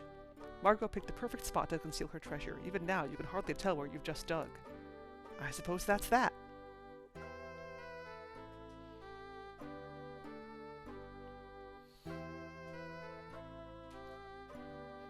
You take one last look at the mountains and rolling hills and wonder what Margot was thinking and how she was feeling as she stood in this spot. I wish I could have told you about the peaceful, beautiful place you'd find and the people you'd meet who'd care about you. Goodbye, Margot. Goodbye. You trek back to the dilapidated dock. The fisherman is waiting for you, his nets full of halibut. You thank him for waiting, tell him you had a lovely hike, and board his vessel.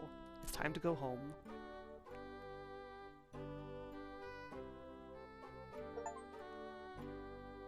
Aww. You couldn't resist keeping one of the blazingly bright red crystals.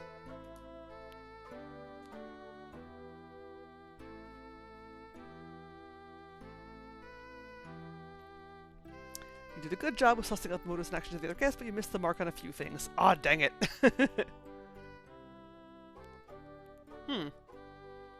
One thing I missed. Could have been more helpful with the ranger? Yeah, probably. You thoroughly and expertly investigated and reported on Margot's death. Well done.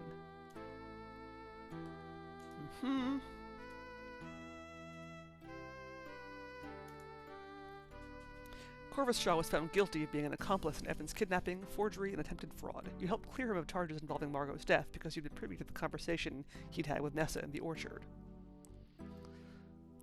Wait, I helped clear him of charges involving Margot? Well, I guess, yeah, because he didn't do anything to Margot, just Nessa. He was disbarred and served 5 years in a medium security prison. Upon release, grateful for your assistance in partially clearing his name, he dedicated himself to community service. Aw, well that's nice. Margot was laid to rest in Crimson's lustily overgrown cemetery, an informal service attended by Evan, Jack, Nathan, and Kimi. It was a consolation to the attendees that Nessa was brought to justice for all her crimes.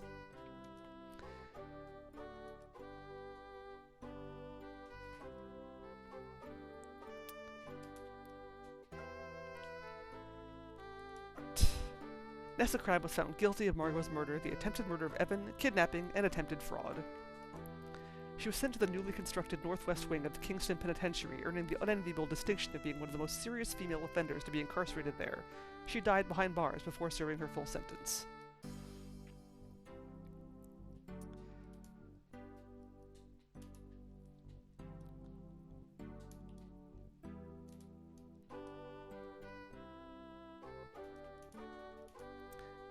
Yay! Well, I'm much happier with that. Oh man, that went long. I probably could have devoted another stream to this, honestly. But I felt like now let's just power through. Yay! Now we're done.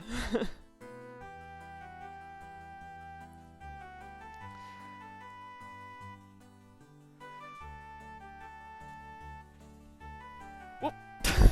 Bye, cat.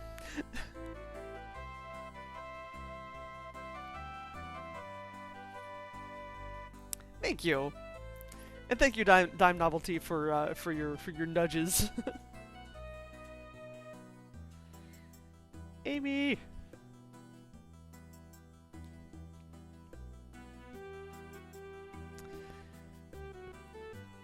So I finished. Good shout. I finished Paradigm yesterday, and I have a straw poll up for people to vote on to determine what I'm going to play after that on Tuesdays. Let me grab the link for you.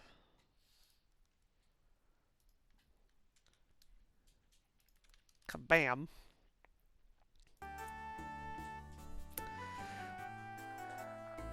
So yeah, that'll determine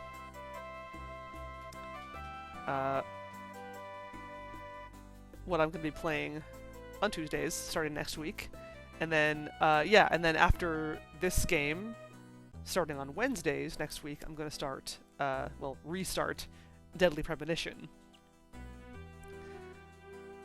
And I mentioned before that I played it before, but I never finished it, so hopefully we'll actually get all the way through it this time. And I don't know yet what I'm going to play on Tuesdays, but it should be one of those 5 games on that poll. I have a guess as to which one it'll end up being, but I've been surprised before, and it's still early, so we shall see.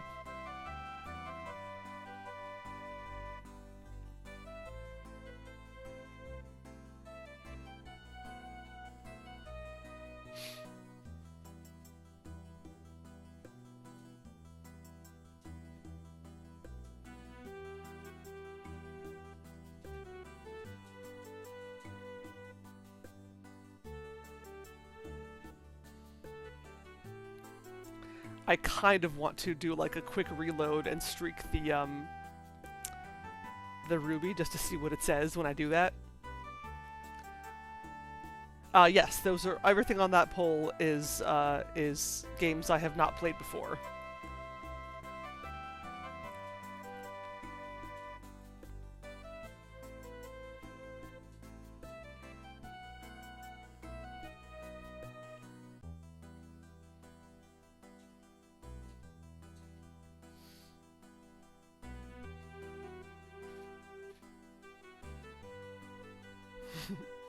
Crimson Tuesday.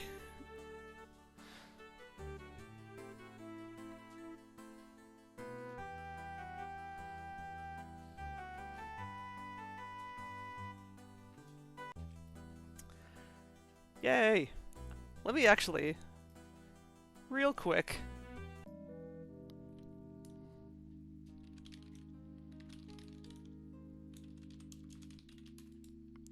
carefully rub all the specimens present in the crystal sample on Ness's ruby brooch, especially the large red crystal. I suppose this could be a ruby, and rubies wouldn't scratch another Eek! You completely forgot to be careful with Ness's ruby brooch. There's now a large, deep scratch along with lighter, more superficial marks. Oh! That was much too easy to do. But this crystal is red. It's not a garnet or a ruby. Oh, gee, look at the size of it! Red diamonds? Unheard of! Until now. Of course, I'll need to take these back to the museum for more testing to be sure, but this is looking very promising. That's cool. It's a motherfucking title drop! Yeah, and like I had assumed earlier that like the Crimson Diamond meant like, oh, the diamond that they found in Crimson. That's a clever use of, not really a Crimson Diamond, but there is! Let me see if I can, Aha! Reasoning that since the ruby cabochon will already need to be polished because of the scratches that you've accidentally caused, you decide to perform a scratch test with the salt sample. Oh! The stones from the salt sample that didn't dissolve in water have scratched the ruby. Rubies have a Mohs hardness of 9. That could mean these could be diamonds. Ayo. Cool. So that's what happens when you scratch the things on the things. Also, I fucked up Ness's brooch. Uh-oh, are there... Wait. Aha! It might be a bit smudged now, but the brooch does have fingerprints on it. Uh-oh, are there scratches on the ruby? Something in my pocket must have scratched it. What in my pocket is harder than a ruby? There are clearly some new scratches in the ruby cabochon. These aren't natural inclusions.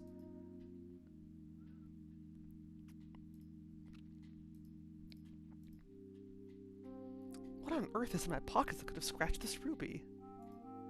That's cool. I wonder when that shows up.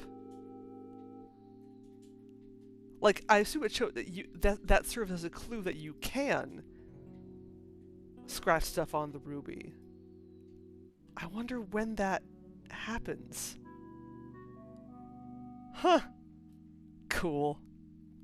Alright.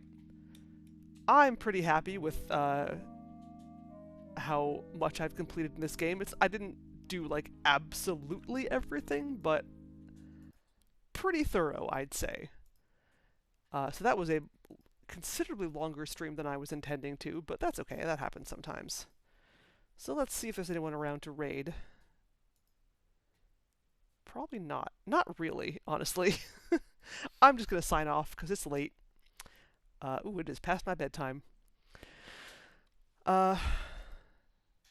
Although I usually don't go to bed until a little after this anyway. Right, so thank you for watching, everybody. Thank you for sticking around. I loved this game. This was fantastic. Yeah, throw a vote at that straw poll if you wouldn't mind, if you haven't already. And I will see you folks next week on Tuesday for whatever ends up winning that poll, and then on Wednesday for Deadly Premonition. I'm looking forward to some fun times next week. Thank you again, everyone. Take care and good night. Bye!